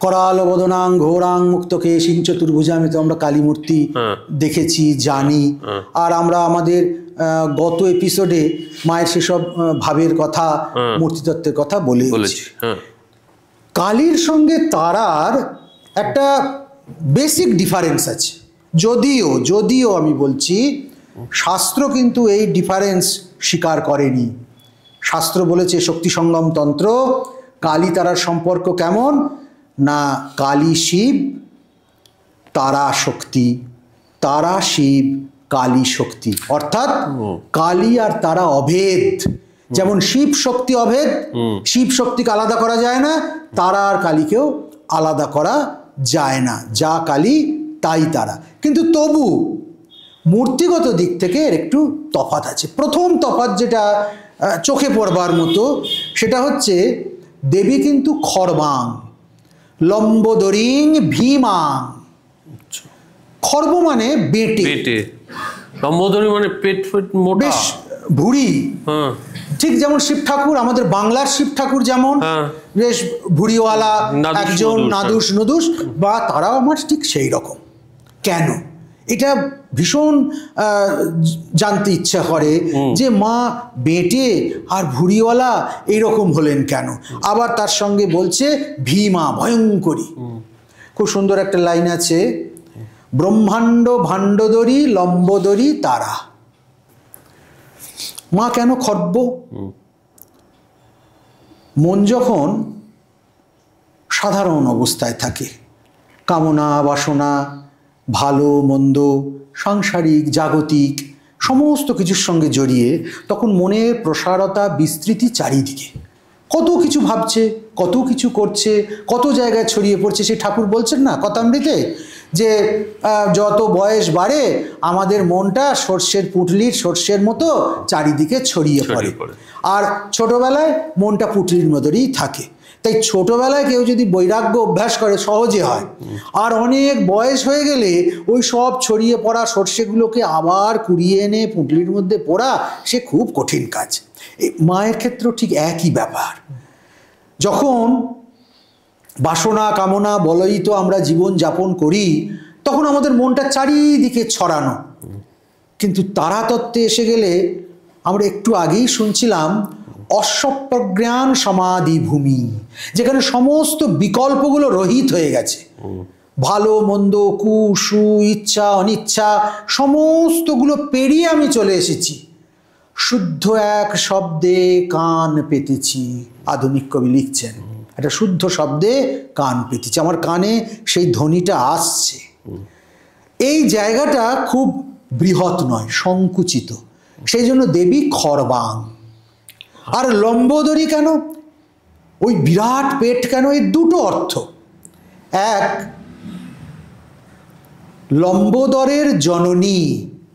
আচ্ছা, মানে গণেশের মা। লম্বোদরী, লম্বোদর জননী, গণেশের তিনি জন্মদাত্রী। গণেশ কিসের দেবতা? সিদ্ধি। তাহলে যিনি সিদ্ধি দিতে পারেন, সেই সিগনিফিকেন্সটা দেখানোর জন্য, সেই তত্ত্বটাকে ব্যঞ্জিত করবার জন্য মায়ের ওই বিরাট উদরের কথা কল্পনা করা হয়েছে। আর দ্বিতীয় কি, আমরা যারা শক্তি সাধনা করি তারা বিশ্বাস করি যা আছে ব্রহ্মাণ্ডে তা আছে দেহভাণ্ডে। ব্রহ্মাণ্ডে যা যা দেখছি সব কিছু আমি এই দেহভাণ্ডে আছে, যার জন্য আমি শ্মশান বাইরে গিয়ে অন্বেষণ না করে শরীরের ভেতর সেই শ্মশানকে খোঁজবার চেষ্টা করছি। ওটি আলটিমেট শ্মশান, অন্তরতম যাকে বলা হচ্ছে। ঠিক সেই রকম কত ব্রহ্মাণ্ড মা পেটের ভেতর পুড়ে বসে রয়েছেন, প্রতি মুহূর্তে প্রসব করছেন। ঠিক পূর্ণ গর্ভা নারী, ঠিক প্রসবের আগের মুহূর্তে তার যেমন গর্ভভার অবনত মূর্তিখানি, সেটা যেমন পবিত্র ঠিক তেমনি সম্ভাবনাময়, মাও ঠিক তেমনি পবিত্র তেমনি সম্ভাবনাময়। মা অসংখ্য ব্রহ্মাণ্ডকে নিজের উদরে স্থান দিয়েছেন। এর অর্থ মা বিশ্বজননী, জগৎ জননীত্বকে প্রকাশ করবার জন্য মাকে এরকম লম্বোদরী রূপে সাজানো হয়েছে। প্রত্যালিরো পদা, প্রত্যালিরো পদাঙ্ঘোরাং, এরকম বারবার ধ্যান করতে গেলে এই প্রত্যালির পদ শব্দটা আসে। প্রত্যালির মানে কি? মানে হচ্ছে বাঁ পাটা আগে ডান পাটা পিছনে। কালীর কিন্তু ডান পাটা আগে বাঁ পাটা পিছনে। দক্ষিণা কালী, বামা কালীও আছে না। আমরা মা তারার ক্ষেত্রে ওই প্রত্যালি শব্দটার বারবার ফিরে ফিরে আসে। মা তারার বিভিন্ন রকম ধ্যানেই বলুন বা প্রণাম মন্ত্রেই বলুন, এই প্রত্যালি কথাটার মানে কি, আর কেনই বা তারার সঙ্গে সম্পর্কিত কেন? প্রত্যালির শব্দটার মূল অর্থ হচ্ছে আলিরো পদ, যিনি প্রতি আলিরো পদ যিনি, তিনি হচ্ছেন প্রত্যালিরো পদ। প্রত্যালিরের অনেকে সহজ অর্থ করে বাম পাটা আগে ডান পাটা পিছনে। আচ্ছা, কিন্তু আভিধানিক এর দুটো অর্থই পাওয়া যায়। কিরকম দুটো অর্থ পাওয়া যায়? প্রতিপূর্বক, আপূর্বক, লিহ ধাতুর সঙ্গে ত প্রত্যয় করে, তো দিদান্ত শব্দ করে হয় প্রত্যালিরো শব্দটা। তা প্রত্যালিরো মানে কি? প্রত্যালিরো মানে সংস্কৃত অভিধান অনুযায়ী এই প্রতিপূর্বক আপূর্বক এইটা করে সংস্কৃত অভিধান অনুযায়ী প্রত্যালিরো শব্দের অর্থ হচ্ছে ধনুর্ধারী। ও আচ্ছা, যে তীর নিয়ে রয়েছে, তীর ছোঁড়বার আগে কি হয়? একটা পা আগে চলে যায়, একটা পা পিছনে চলে যায়, এবং বাঁ পাটা আগে চলে যায়, ডান পাটা পিছনে চলে আসে, সেইভাবে তীর ছোঁড়া হয়। ঠিক এই ভঙ্গিমায় যিনি শিবের হৃদয়ের ওপর অবস্থান করছেন তিনি প্রত্যালিরো পদা, তাই বলা হচ্ছে প্রত্যালিরো পদাঙ্ঘ্রি। এর আর একটা অর্থও পাওয়া যায়। কিরকম? প্রত্যালিরো মানে প্রতি আলিরো। আলিরো মানে হচ্ছে বাম্পার যা আগে, আর প্রতি আলিরো মানে ঠিক উল্টোটা, ডান পা যার আগে। তার মানে কোনো কোনো তারা মূর্তি ডান পা আগে করেও হতে পারে। আসল মূল তত্ত্ব হচ্ছে এই যে যখন সৃষ্টির প্রয়োজন হচ্ছে তখন আমাদের বিপরীত ক্রমে চলতে হচ্ছে। স্বাভাবিক ক্রমে যতক্ষণ আমরা যাচ্ছি, ইরা এবং পিঙ্গলার মধ্যে দিয়ে যতক্ষণ রসধারা উপরে উঠছে ততক্ষণ পর্যন্ত আমরা অমৃতত্বের সন্ধান পাচ্ছি না। যখন সুষুম্না দণ্ড দিয়ে সেই রসধারা উপরে উঠতে শুরু করছে তখনই অমৃতত্বের আস্বাদন আমাদের হচ্ছে। এটাকেই বলা হয় প্রত্যালিরো পদা হওয়া। অর্থাৎ আমাদের স্বাভাবিক দৃষ্টির বিপরীত ক্রমে যখন থেকে আমি যেতে শুরু করব তখনই সেটা হবে প্রত্যালীরও পদ, যা সমাজ পরিত্যাগ করেছে, সাধন ক্ষেত্রে যা আমার বাধার স্বরূপ, তাকে যখন সাধনের সঙ্গী আমরা করে নেব, তাকে জয় করে যখন আমি সাধন করতে এগোবো, তখনই আমি প্রত্যালীরও পদা তারার সাক্ষাৎকার পাব। মায়ের কোমরে ব্যাঘ্র চর্ম মানে বাঘের চামড়ার পরিধান রয়েছে, সেটা কি আলাদা করে কি রিপ্রেজেন্ট করে? মানে কেন বাঘের চামড়াই বা কেন, হরিণের চামড়া নয়, অন্য কোনো চামড়া নয়, কি কারণে? আমরা চামুন্ডাকে দেখেছিলাম হাতির চামড়া পরতে, দীপি চর্ম পরিধানা শুষ্ক মাংসাতি ভৈরবা, আর মা তারাকে দেখলাম ব্যাঘ্র চর্মা বৃতঙ্কটৌ, মায়ের কোমরে বাঘের চামড়া। ব্যাঘ্র শব্দটাকে যদি আমি আবিধানিকভাবে ভাঙি তাহলে কি হবে? বি পূর্বক ঘ্রা ধাতুর উত্তর ক প্রত্যয় করলে হবে ব্যাঘ্র। ঘ্রা মানে কি? ঘ্রাণ, গন্ধ। ওই ব্যাঘ্র চর্ম গন্ধতত্ত্বের প্রতীক। গোটা বাঘটা নয়, কিন্তু মা একটা বাঘ বেঁধে রাখেনি পেটে, মারতে পারেন, মা তো সর্বশক্তিমান, কিন্তু বাঘ বাঁধলেন না, বাঘের চামড়া বাঁধলেন। এই দুটোর মধ্যে তফাৎ আছে, বাঘ আর বাঘের চামড়া।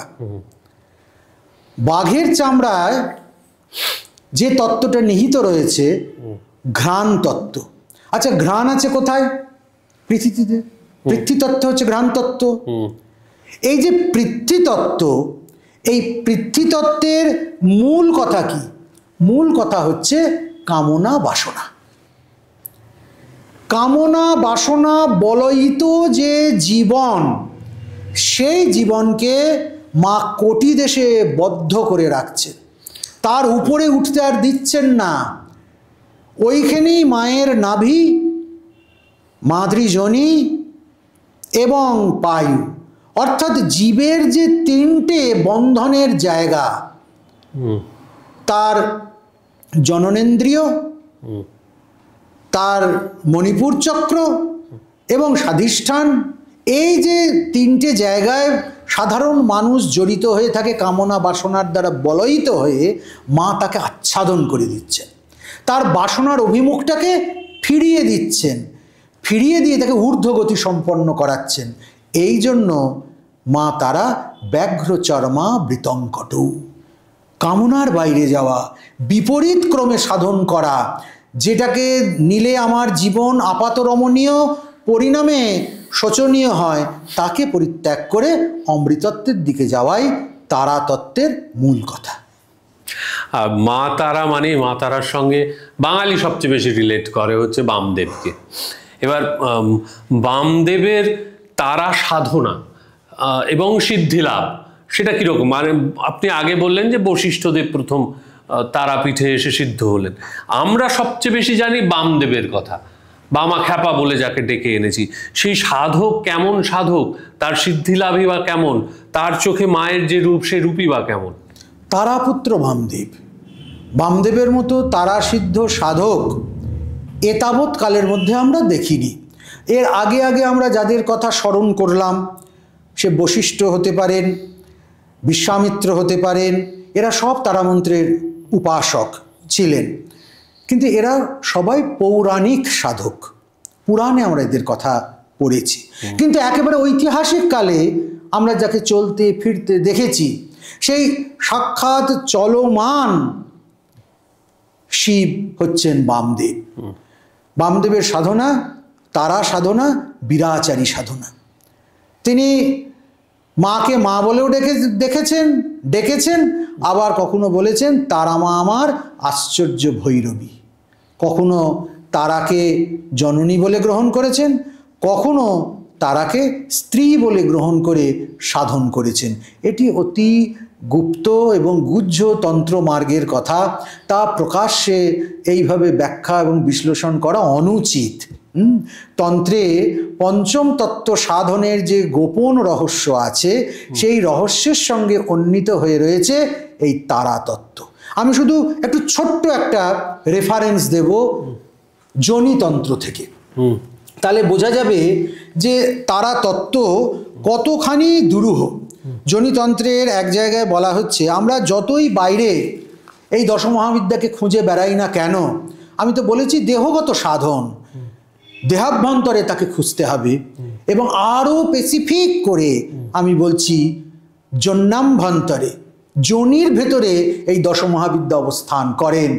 যোনিতন্ত্র বলছে যোনি মূলে বসেত গৌরী জন্যাঞ্চ নগনন্দিনী কালী তারা যোনি চিহ্নে কুন্তলে চ ছিন্নমস্তকা বগলামুখী মাতঙ্গী চ বসেত যোনি সমীপতঃ যোনি গর্তে মহালক্ষ্মী ষোড়শী ভুবনেশ্বরী যোনি পূজা মাত্রেন শক্তি পূজা ভবেৎ ধ্রুবম। অর্থাৎ যোনি মূলে বসবাস করেন স্বয়ং গৌরী, যে গৌরী ধনদাত্রী। জন্যাঞ্চ নগনন্দিনী, যোনি দেশে অবস্থান করেন নগনন্দিনী দুর্গা, যে দুর্গাকে আমরা বাইরে ঢাক ঢোল বাজিয়ে পূজা করি, তিনি সাক্ষাৎ অবস্থান করেন যোনি দেশে। কালী তারা যোনি চিহ্নে, এবং যোনির ভিতরে অবস্থান করছেন কে? কালী এবং তারা, এই দুই মহাবিদ্যা। কুন্তলে চ ছিন্নমস্তকা, যোনি কুন্তলে অবস্থান করেন সাক্ষাৎ দেবী ছিন্নমস্তিকা বা গুপ্ত দুর্গা। বগলামুখী মাতঙ্গী চ বসেদ যোনি সমীপতঃ, এই দুই দেবী, বগলামুখী একদিকে আর একদিকে মাতঙ্গী, এই দুজন যোনির দুদিকে অবস্থান করেন। যোনি গর্তে মহালক্ষ্মী ষোড়শী ভুবনেশ্বরী, এবং যোনি রন্ধ্রের মধ্যে মহালক্ষ্মী, ষোড়শী এবং ভুবনেশ্বরী। তাই যারা যোনি তত্ত্ব না জেনে যোনির অপমান করে, তারা সর্বপ্রথম লক্ষ্মীভ্রষ্ট হয়। এটি লক্ষ্মীভ্রষ্ট হবার মূল কারণ, তারা মা লক্ষ্মীর অবস্থানটা বুঝতে পারছেন না। ভুবনেশ্বরী এবং ষোড়শী, যে ষোড়শীকে শ্রীবিদ্যা বলা হয়, তিনি অবস্থান করছেন ওই যোনি গর্তে। যোনি পূজা মাত্রেন শক্তি পূজা ভবেৎ ধ্রুবম। তাই দেবীর যে নিশ্চিত অবস্থান, তারার যে নিশ্চিত অবস্থান, তা হচ্ছে যোনি চিহ্নে। এতখানি গুপ্ত, এতখানি গুহ্য হচ্ছে তারাতন্ত্র। বামদেব স্বয়ং এই তারাতন্ত্রে সিদ্ধ ছিলেন, তারার বরপুত্র ছিলেন এবং তারাময় ছিলেন। তার সেই তারা ডাকের হুঙ্কার আজও তারাপীঠে প্রতি মুহূর্তে অনুরণিত হয়। তাই সেই সাধকের জীবন, আমরা শুধু বামদেবের কারণ পানটাকে গ্রহণ করেছি, আমরা বামদেবের শিবতত্ত্ব গঞ্জিকা সেবাটাকে গ্রহণ করেছি, কিন্তু বামদেবের বৈরাগ্য, তার কঠিন গূঢ় তন্ত্র সাধন রহস্য, তাকে আমরা গ্রহণ করিনি। এটাই হতভাগ্য বাঙালির জীবনের সবচেয়ে বড় ট্র্যাজেডি। সেটা যেদিন আমরা গ্রহণ করতে পারবো, তারা সাধন রহস্যের গূঢ়তা, তারা সাধন রহস্যের অপারঙ্গমতা, তারা সাধন রহস্যের নিবিড়তা যেদিন আমরা বুঝতে পারবো, সেদিন বুঝবো যে বামদেব কত বড় তারা সাধক ছিলেন। তার জীবন, তার কথা, তার চলন বলন কেমন করে তারাময় হয়ে দেশ এবং জাতির মুক্তির পথ দেখাতে পারে, সেটা আমরা বুঝতে পারবো। কেবল কারণ পান, কেবল গঞ্জিকা সেবাই তারা সাধনার একমাত্র শর্ত নয়। বাহ, মা তারা সম্পর্কে মোটামুটি একটা ধারণা বা আলোচনা আমরা করলাম। এবার আমরা আমাদের দশমহাবিদ্যার পরের যে রূপ, দেবীর যে রূপ, সে বিষয়ে আলোচনা করব। এরপরে কার সম্পর্কে আমরা কথা বলবো? এবার আমরা তৃতীয়া, শুদ্ধ সত্য ঘনীভূত বিগ্রহা দেবী পরাম্বিকা পরাভট্টারিকা জগৎ জননী ত্রিপুর সুন্দরী ষোড়শী বালা শ্রীবিদ্যার কথা শ্রবণ করব। আচ্ছা, এই শ্রীবিদ্যা কেন? দেবী শ্রী দান করেন। শ্রী শব্দের অর্থ লক্ষ্মী, শ্রী শব্দের অর্থ অর্থ, শ্রী শব্দের অর্থ পরম পুষ্টি, শ্রী শব্দের অর্থ পরামৃত। যিনি একাধিক ক্রমে ইহকালের আর্থিক স্থিতি এবং পরকালের অমৃতত্ব সাধককে দান করেন, তিনি হচ্ছেন সাক্ষাৎ শ্রীবিদ্যা দেবী ত্রিপুর সুন্দরী। আচ্ছা, তিনি হচ্ছেন আমাদের তন্ত্রের তৃতীয়া। কালী তারার পর তার উপাসনা হচ্ছে বিহিত। শ্রীবিদ্যাকে কুব্জিকা তন্ত্রে এক জায়গায় বলা হচ্ছে যে তার নাম ত্রিপুর সুন্দরী। ত্রিপুর সুন্দরী। কেন ত্রিপুর সুন্দরী? আর বলা হচ্ছে তিনি ষোড়শী।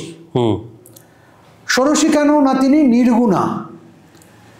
সত্য, রজ এবং তম, এই যে তিন গুণ, তমের থেকে রজ, রজত থেকে সত্য এবং সত্যেরও উপরে যে শুদ্ধ সত্য অবস্থা, সেই অবস্থার যদি কোনো বিগ্রহ হয় তাহলে সেই বিগ্রহ হচ্ছেন সাক্ষাৎ ত্রিপুর সুন্দরী দেবী। আচ্ছা, তাকে এই জন্য বলা হয়েছে ষোড়শী। আর ত্রিপুর সুন্দরী কেন? না তার তিনটি পুর আছে।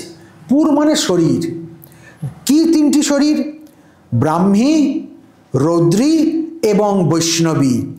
এই তিন শক্তির পুর বা আশ্রয়স্থল হচ্ছেন দেবী ত্রিপুরা সুন্দরী। তাই জন্য তাকে বলা হয়েছে ত্রিপুরা সুন্দরী। প্রপঞ্চসার তন্ত্রে ব্রহ্মা, বিষ্ণু এবং মহেশ, এই তিন দেবের সৃষ্টিকর্তা বলে তাকে অভিহিত করা হয়েছে। তাই জন্য তার আর এক নাম ত্রিপুর সুন্দরী। আবার সৃষ্টির পূর্বে তিনি বিদ্যমান ছিলেন, সৃষ্টিকালে তিনি বিদ্যমান আছেন, সৃষ্টির পরেও তিনি বিদ্যমান থাকবেন। এই তিন কালেই তিনি অবস্থান করছেন বলে তাকে বলা হয়েছে ত্রিপুর সুন্দরী। কালিকা পুরাণে খুব সুন্দর করে মায়ের এই ভাবটিকে ব্যক্ত করা হয়েছে। কালিকা পুরাণ বলছেন যে ত্রিপুর সুন্দরীর যে মণ্ডল তা ত্রিকোণাকার। মায়ের যে ভূপুর যন্ত্রের অর্থাৎ দ্বার, সেটা ত্রিরেখ, তিনটে রেখা আছে। অন্যান্য ভূপুরগুলি আমরা দেখেছি এক রেখা, একটা রেখা দিয়ে ভূপুর করা, কিন্তু এই ত্রিপুর সুন্দরীর ভূপুর ত্রিরেখ, তিনটে রেখার দ্বারা বিন্যস্ত। ত্রিপুর সুন্দরীর মন্ত্র ত্রক্ষর। রূপ ত্রিবিধ, সাত্ত্বিক, রাজসিক, তামসিক। এই তিনের সঙ্গে অন্বিত বলে মায়ের আর এক নাম হয়েছে ত্রিপুরা বা ত্রিপুর সুন্দরী। আচ্ছা, ষোড়শী নামটা কেন? ষোড়শী নামটা হবার মূল কারণ হচ্ছে মা তিন গুণের বাইরে আছেন। ষোড়শ কলায় যখন পূর্ণ হয়ে যায় কিছু, তখন সেই পূর্ণতাটাকে আর অন্যান্য অংশ কলার সঙ্গে তুলনা করা যায় না। ওই অংশগুলো নিয়েই পূর্ণ হয়, কিন্তু পূর্ণের মধ্যে অংশগুলো সব অন্বিত হয়ে যায়, সমস্ত ঢুকে পড়ে তার ভিতরে। যেহেতু মা পূর্ণাবয়বা, মা সর্বশক্তি সমন্বিতা, তার জন্য তাকে বলা হয়েছে ষোড়শী। আচ্ছা, দেবীর কামকলা বিলাসতন্ত্রে এই তত্ত্বটা খুব সুন্দর করে ব্যঞ্জিত করা হয়েছে। কামকলা বিলাসে বলা হচ্ছে রূপ, মাতা, মান এবং মেয়, এই তিনটেকে নিয়ে ঠিক ঠিক একটা রূপ দাঁড়ায়। মায়ের মধ্যে এই তিনটে রূপই আছে, মাতা, মান এবং মেয়। তিনটে বিন্দু নিয়ে ঠিক ঠিক বিন্দু তৈরি হয়। রক্তবিন্দু, শুক্লবিন্দু, মিশ্রবিন্দু। মায়ের মধ্যে এই তিন বিন্দুরই অবস্থান হচ্ছে। তিনটে ধাম, সোম, সূর্য, অগ্নি, এই তিনটে ধাম মাকে ঘিরে রয়েছে। শুধু তাই নয়, তিনটে পীঠ, কামরূপ পীঠ, জালন্ধর পীঠ এবং পূর্ণগিরি পীঠ মায়ের মধ্যে অবস্থান করছে। আচ্ছা, শুধু তাই নয়, তিনটে শক্তি, শক্তিকে আমরা তিন ভাগে ভাগ করেছি, ইচ্ছা, জ্ঞান, ক্রিয়া। আচ্ছা, এই ইচ্ছা, জ্ঞান, ক্রিয়া মায়ের সঙ্গে অন্বিত। এই জন্য দেবী সর্বশক্তিমান। তিনটে লিঙ্গ, বান, ইতর এবং পর। লিঙ্গ মানে চিহ্ন। আচ্ছা, এই তিনটে চিহ্ন মায়ের মধ্যে বর্তমান। তিনটে বর্ণ, অ, ক, থ। এখন এতগুলো বর্ণের থেকে তিনটে বর্ণ নেওয়া হলো কেন? পুরো বর্ণমালাটাকে ব্যঞ্জিত করতে ঋষিরাই তিনটে বর্ণকে প্রতিনিধি স্থানীয় বলে মনে করেছেন। অ, ক, থাদি, অ, ক, থ, এই তিনটে বর্ণ এই মায়ের মধ্যে বিন্যস্ত হয়ে রয়েছে, অর্থাৎ মা বর্ণময়ী। সমস্ত বর্ণগুলো মায়ের সঙ্গে রয়েছে। বর্ণ মানেই সৃষ্টি, বর্ণ মানেই প্রকাশ। বর্ণ মানেই এই বাহ্য জগৎ এবং বাহ্য জগতের উপরের যে সূক্ষ্ম জগৎ, এই সমস্ত জগদাম্বিকা বলে যে মাকে আমরা উপাসনা করি, তিনি যে সাক্ষাৎ প্রকৃতি স্বরূপিণী, বর্ণরূপিণী, এই তিনটি বর্ণের প্রতিনিধিত্বের দ্বারা সেটা বোঝানো হচ্ছে। এই সমস্ত বিভিন্ন কারণে দেবী পূর্ণায়ত। দশমহাবিদ্যার মধ্যে শুদ্ধ সাত্ত্বিক ঘনীভূত বিগ্রহ রূপে আমরা ত্রিপুর সুন্দরীকে পাচ্ছি। এবং সমগ্র দক্ষিণ ভারতে ত্রিপুর সুন্দরী হচ্ছেন প্রধানা দেবী। বঙ্গদেশের আরাধ্যা যেমন দেবী কালিকা আদ্যা, ঠিক তেমনি গোটা দক্ষিণ ভারতের এবং উত্তর ভারতের একটা বিস্তৃত অঞ্চলে যে দেবীর সর্বাধিক আদর, তিনি হচ্ছেন মা ত্রিপুরা সুন্দরী ললিতা বা এই পরাভট্টারিকা শ্রীবিদ্যা। মা ত্রিপুর সুন্দরী বা ত্রিপুরা সুন্দরীর আবির্ভাব রহস্যর ব্যাপারে যদি বলেন, মাকে কিভাবে পেলাম আমরা? আমরা নারদ পাঞ্চরাত্রে দেবীর আবির্ভাবের একটা কাহিনী পাই। কৈলাসে শিব এবং পার্বতী রয়েছেন। পার্বতীর গাত্র বর্ণ কৃষ্ণা, তপ্ত কাঞ্চন বর্ণ আর কি। তা শিব একদিন সোহাগ করে সবার সামনেই গৌরীকে কৃষ্ণা বলে সম্বোধন করলেন। এখন মেয়ে মাত্রই যদি রূপের খোঁটা কেউ দেয় তাহলে বড় অভিমান করে। মায়ের খুব অভিমান হলো। মা বলল, সবার সামনে এইরকম ইনসাল্ট করে দিল আমার স্বামী, এ আর সহ্য করা যায় না। তা কি করলেন? মা কৈলাস ত্যাগ করলেন। কৈলাস ত্যাগ করে অন্তর্হিত হলেন এবং অন্তর্হিত হয়ে কৃষ্ণ কোষ পরিত্যাগ করলেন নিজের দেহের, গৌরী কোষ ধারণ করলেন, করে জপে বসে গেলেন, সাধনায় বসে গেলেন। এদিকে শিব শিবানীবিহীন হয়ে বুঝতে পারলেন যে কি ভুলটাই না তিনি করেছেন। সবার সঙ্গে লড়াই করা যায়, গৃহিণীর সঙ্গে লড়াই করা চলে না, তাহলে গৃহ অচল হয়ে যায়। এখন সেই অচল গৃহে শিব নন্দী ভৃঙ্গি নিয়ে একদম বেহাল হয়ে রয়েছেন।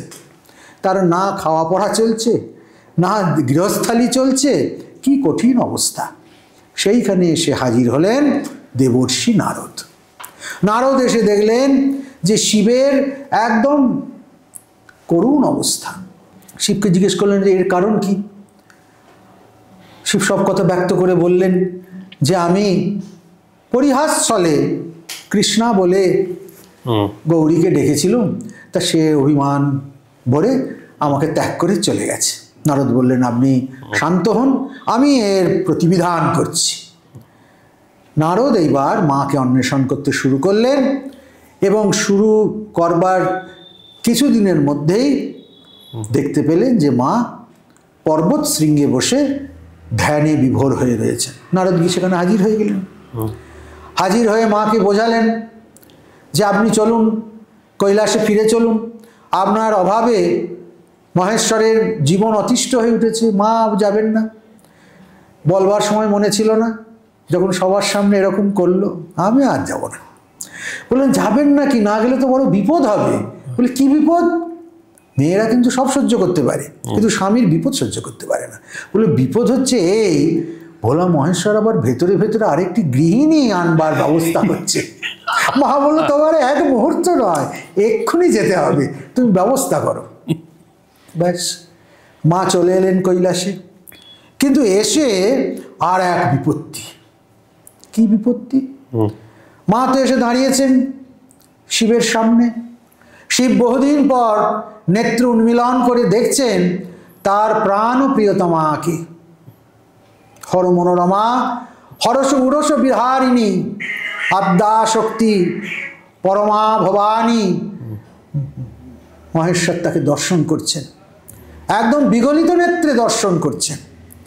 আর মহেশ্বরের চোখের ভিতরে মায়ের মূর্তিটা প্রতিবিম্বিত হচ্ছে, বড় বড় বিস্ফারিত করে বহুদিন পর স্ত্রীকে দেখছেন, চোখের ভেতরে পার্বতীর মূর্তিটি প্রতিবিম্বিত হচ্ছে। মহেশ্বর দেখছে, উড়ে বাবা, যে বউ আমার কালো ছিল সে ফর্সা হয়ে ফিরে এসেছে। তবে এ বউ সে বউ, এ নিয়ে আমার কোনো সন্দেহ নেই। কিন্তু মা দেখছেন এটা কি ব্যাপার, মহেশ্বরের চোখের মধ্যে একটা অন্য রমণীকে দেখতে পাচ্ছি, বেশ ফর্সা ফর্সা দেখতে, এ মনে হয় সেই মেয়ে যাকে উনি বিয়ে করবেন। লুকিয়ে রেখেছে চোখের ভেতরে। হ্যাঁ, আমরা এরকম মনের ভেতর চোখের ভেতর সব লুকিয়ে রাখি না। ব্যাস, মা তো খেপে গেলেন যে আমি এতদিন পর রাগ ভেঙে দৌড়ে এলুম, আর এ কিনা এখনো ভুলতে পারছে না, চোখের মধ্যে করে রেখেছে। মহেশ্বর বুঝতে পারলেন যে বিপদ আবার ঘনিয়ে আসছে। দেবীর হাত ধরে বললেন, দেবী তুমি ভালো করে তাকাও আমার চোখের দিকে, তাহলে তুমি বুঝতে পারবে যে তুমি যার আশঙ্কায় আবার অভিমান করতে যাচ্ছ সে আশঙ্কা অমূলক।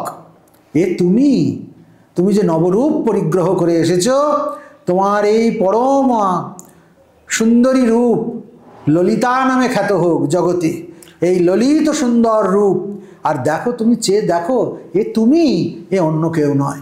মা তখন দেখলেন আরো স্পষ্ট করে, হ্যাঁ এ তো আমি, মহেশ্বরের নেত্র সম্পাতে আমারই রূপ প্রতিবিম্বিত হচ্ছে। এবং সেখান থেকেই দেবী ষোড়শী শুদ্ধ সত্যের ঘনীভূত বিগ্রহ হয়ে জগতে বন্দিত হলেন। এমনি করে একটি মান অভিমানের পর্যায়ের মধ্যে দিয়ে দেবী ত্রিপুরা সুন্দরীর আবির্ভাব হয়েছিল মর্তমণ্ডলে। আচ্ছা, মায়ের গাত্রবর্ণ কি রূপ? মায়ের গাত্রবর্ণ অরুণ বর্ণ, সূর্যবর্ণ নয় কিন্তু অরুণ বর্ণ।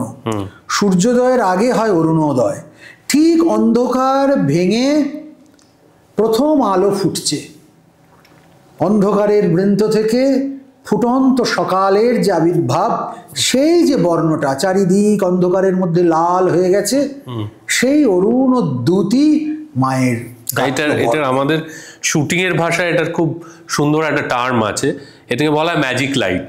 হ্যাঁ, ম্যাজিক লাইট হচ্ছে ওই রাত্রি থেকে দিন হয় অথবা গোধূলি, যখন মানে দিন থেকে সন্ধ্যা হয়, সেই সময়টা একটা অদ্ভুত স্বর্গীয় আলো হয় এবং সেটা থাকে 1-2 মিনিটের বেশি, যেটা স্টে করে না। সেই জন্য আমরা মাঝে মধ্যে ওই ম্যাজিক লাইটে শর্ট থাকে কিছু, সেটার জন্য এইটা মনে পড়ে গেল। প্রচুর প্রিপারেশন নিয়ে একদম প্রস্তুত হয়ে থাকতে হয়, ঠিক এই 2-5 মিনিট ওইটা পাওয়া যাবে, রিহার্সাল করে আমরা রেডি, ম্যাজিক লাইটে ওই শটটা হয়, এর বিখ্যাত। সেইটা তার মানে মায়ের একদম ওই পার্টিকুলার রংটা, ওই স্বর্গীয় রংটা হচ্ছে মায়ের গাত্রবর্ণ। কেন ম্যাজিক লাইটের কথাটা আমারও খুব ভালো লাগলো। আসলে শাস্ত্র বলছে ইচ্ছা ক্রিয়া তথা জ্ঞানং তৎপরে জ্যোতিরৌমিতি। ইচ্ছা হলেই ক্রিয়া, ক্রিয়া করলেই ক্রিয়া সম্পর্কে জ্ঞান, কিন্তু এটা কেন তো বস্তু জ্ঞান, তারপরেও একটা আছে, সেটা হচ্ছে উপলব্ধি, তৃপ্তি। আমার একটা কাজ করার ইচ্ছে হলো, কাজ করবার জন্য আমি ইকুইপমেন্ট সমস্ত যোগাড় যন্ত্র করলাম, করে কাজটা করলাম, এটা হচ্ছে ক্রিয়া। সেই ক্রিয়াটা করে আমি একটা জ্ঞান লাভ করলাম যে হ্যাঁ এটা বেশ সাকসেসফুল হলো। তারপর সব কিছু করে আমি ফিরে এলাম, ফিরে এসে পরম তৃপ্তিতে আমি সেই আনন্দটা উপভোগ করছি। এই আনন্দটা হচ্ছে জ্যোতি। আচ্ছা, মা হচ্ছে সেই জ্যোতির। ইচ্ছা ক্রিয়া এবং জ্ঞানের পরপারে যে অনন্ত জ্যোতি, যে জ্যোতির উপাসনা ঋষিরা বারবার করেছেন, যে জ্যোতির উদ্দেশ্যে আমাদের সারা জীবনের তপস্যা। আমরা তো কেউ অন্ধকার চাই না, আমরা তো কেউ তমসা চাই না, আমরা তো কেউ আবরণ চাই না। এ সমস্তর বাইরে যে অনন্ত দ্যুতিমান যে পরাশক্তি, সেটি হচ্ছে মায়ের সর্বাধিক বিকাশের ক্ষেত্র। আচ্ছা, এই জন্য দেবীকে বলা হয়েছে অরুণবর্ণা। বেশ। আর মায়ের যে সিংহাসন, সেইটা খুব ইন্টারেস্টিং। মায়ের সিংহাসনে 5 জন দেবতা তার সিংহাসনের মধ্যে রয়েছেন। হঠাৎ দেবতারা মায়ের সিংহাসনের পায়া হলেন কেন? হ্যাঁ, এটা ভারী মজার একটা তত্ত্ব। কিন্তু এই তত্ত্বটায় ঢোকবার আগে মাতৃতত্ত্বের একটা বিষয় আমাদের জেনে রাখতে হবে, সেটা হচ্ছে ভূমিকা। সেটা না জানলে ওই তত্ত্বটাতে আসা যাবে না। কিরকম মায়ের আয়ুধগুলো কিরকম? মায়ের 4টি হাত, 4টি হাতে 4টি অস্ত্র আছে। সেই অস্ত্রগুলো কি? পাশ, অঙ্কুশ, স্বর এবং চাপ। চাপ মানে হচ্ছে ধনুক, স্বর মানে তীর। পাশ কি করে? পাশ মানে দড়ি, বাঁধে, বন্ধন করে। আমাদের এত দুঃখের কারণ কি? আমাদের বন্ধন। কাম, ক্রোধ, লোভ, মোহ, মদ, মাৎসর্য, এই রিপুর ফাঁদে পড়ে আমরা প্রতি মুহূর্তে ক্রন্দন করছি, আমরা বেঁধে রয়েছি। মাই পারেন একমাত্র এই বন্ধনটা থেকে আমাদেরকে মুক্ত করে দিতে, এই বন্ধনের বাইরে নিয়ে যেতে আমাদেরকে। সেই জন্য মায়ের হাতে রয়েছে পাশ। বেশ। আর এই পাশ থেকে মুক্ত হতে গেলে প্রথমে কি করা উচিত? আমাদের দৃষ্টি স্থির করা উচিত। দৃষ্টি স্থির হয় কি করে? মাহুতের হাতে একটা অস্ত্র থাকে, অঙ্কুশ, তাকে বলে অঙ্কুশ।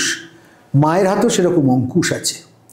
অঙ্কুশটা অস্ত্র বটে, কিন্তু অঙ্কুশটা হাতির প্রাণঘাতীর জন্য নয়, এটা মনে রাখতে হবে। সব অস্ত্র ঘাতের জন্য ব্যবহার করা হয়, হত্যার জন্য ব্যবহার করা হয়, নাশের জন্য ব্যবহার করা হয়।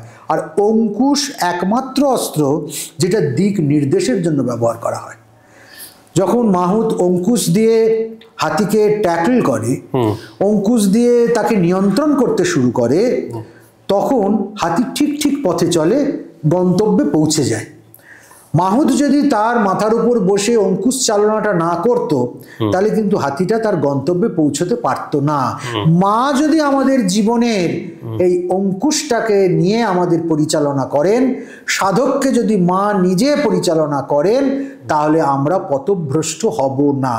পথভ্রষ্ট হবার কোনো সম্ভাবনা আমাদের থাকবে না। এই জন্য মায়ের হাতে থাকে অঙ্কুশ। আর কি থাকে? স্বর এবং চাপ। ধনুক কিসের প্রতীক? ধনুক হচ্ছে লক্ষ্য ভেদের একটি অস্ত্র। আর লক্ষ্য ভেদ আমরা কি দিয়ে করি? তীর দিয়ে, স্বর দিয়ে। তাই স্বর এবং চাপ এইটা আমাদের ইহজীবনের লক্ষ্য ভেদের একটা মাধ্যম। প্রত্যেককেই তার জীবনের কিছু না কিছু লক্ষ্য ভেদ করতে হয়। সেই লক্ষ্য ভেদের জন্য তাকে একাগ্র হতে হয়। ধনুর্ধারীকে অত্যন্ত একাগ্র হতে হয়, একদম লক্ষ্যে তাকে তীর সংযোজন করতে হয়। তীরটা একবারে লক্ষ্যেই লাগাতে হবে, না লাগাতে পারলে তার তীরটা ভ্রষ্ট হয়ে যাবে, তার সে দিক ভ্রষ্ট হয়ে যাবে, লক্ষ্য ভ্রষ্ট হয়ে যাবে। ঠিক তেমনি সাধকের জীবনেও অনেক লোভ আসবে, অনেক মোহ আসবে, অনেক হাতছানি আসবে, অনেক জটিলতা আসবে, কিন্তু তাকে একেবারে গুরুপদিষ্ট পথে চলে, গুরু যেমন তাকে দেখিয়ে দিয়েছে, বলে দিয়েছে, নির্দেশ দিয়েছে, সেই পথে চলে তাকে লক্ষ্যভেদ করতে হবে। যদি সে লক্ষ্যভেদ করতে পারে, তাহলে সে ওই ললিতাত্ম প্রাপ্ত হবে, ষোড়শী পদে তার স্থান হবে, এবং সেখানে পৌঁছে সে দেখতে পাবে যে তার আরাধ্যা দেবী বসে রয়েছেন কোথায়? পঞ্চপ্রেতাসনে, 5টা প্রেতের উপরে। ওই যে প্রেত বলা হচ্ছে, কিন্তু এরা তো দেবতা। এই প্রেত কারা? ব্রহ্মা, বিষ্ণু, মহেশ্বর, ঈশ্বর, সদাশিব, 5 জনই দেবতা। কিন্তু দেবতা অথচ তারা প্রেত। তার মানেটা কি? এই দেবতারা তার সিংহাসনের ভিত্তি, পায়া। কেন পায়া? তার উপরে দেবী বসে রয়েছেন, তার উপরে পরম শিব, এবং পরম শিবের নাভি কমলের ওপর মা আরুড়া হয়ে বসে রয়েছেন। তাহলে নিচে 5, ওপরে 1, আমরা 6টা ফিগার পেলাম। এইটা হচ্ছে ষট চক্র। এই এক একটা চক্র ভেদ করে তার উপরে সহস্রার পদ্ম, সেই পদ্মে মা অবস্থান করছেন। আচ্ছা। আর এরা প্রেত কেন? প্রেত যে তার নিজস্ব কোনো ক্ষমতা থাকে না। একটা মানুষ যখন মরে যায়, যখন সে সব দেহ হয়ে যায়, লাশ হয়ে যায়, তখন কি তার নিজের ইচ্ছা থাকে, ক্রিয়া থাকে, জ্ঞান থাকে, বল থাকে? থাকে না। ঠিক সেই রকম আমাদেরকেও নিজ ইচ্ছা, ক্রিয়া, বল এগুলোর বাইরে যেতে হবে। যা অহং তত্ত্বের দ্বারা চালিত হচ্ছে, যা প্রতি মুহূর্তে বাসনার দ্বারা বলয়িত হচ্ছে, যা প্রতিদিন ইন্দ্রিয়ের দ্বারা নিয়ন্ত্রিত হচ্ছে, সেগুলোর বাইরে যদি আমি বেরিয়ে আসতে পারি, তাহলে এই সমস্ত দেবতাদের যে ভূমিকা, ব্রহ্মার সৃজন শক্তি, বিষ্ণুর পালন শক্তি, শিবের সংহার শক্তি, ঈশ্বরের ঐশ্বর্য ঘন বিগ্রহ, সদা শিবের নির্বাণত্ব, এই সমস্ত কার্যকারিতাটা একটা শক্তিতে গিয়ে মেলে, সেটা হচ্ছে পরম শিব, যে শায়িত হয়ে রয়েছে, যার বিক্ষেপ নেই। তার নাভি থেকে একটি পদ্ম বেরিয়েছে, অর্থাৎ যে নাভিদেশ বিক্ষুব্ধ হয়ে এই পদ্মের সৃষ্টি করেছে, সেই পদ্মের ওপর মা বসে রয়েছেন।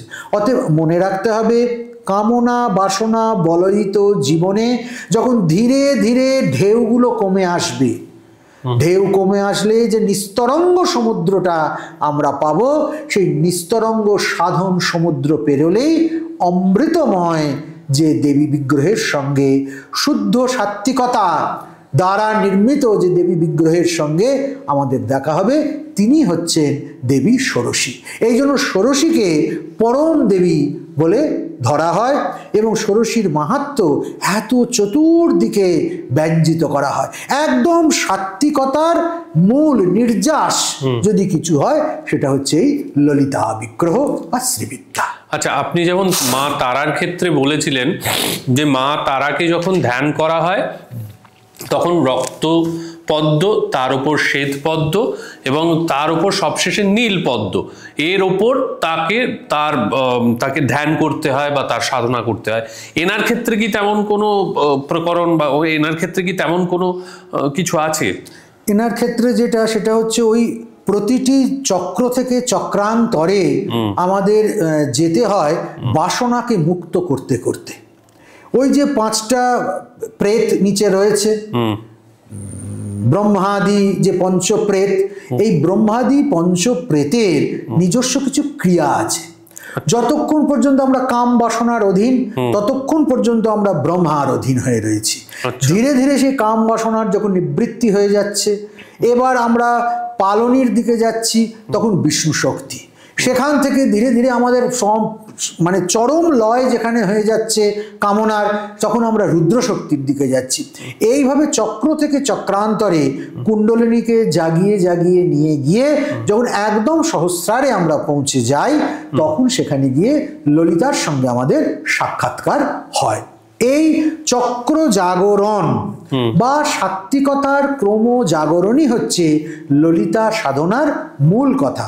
সম্পূর্ণ সাত্ত্বিক প্রকরণ ছাড়া ললিতা সাধনা সম্ভব নয়। তবে হ্যাঁ, বিরাচারের যে ললিতা সাধনা বা বঙ্গদেশের যে ললিতা সাধনা, তা কিন্তু সম্পূর্ণ পঞ্চমকারাত্মক।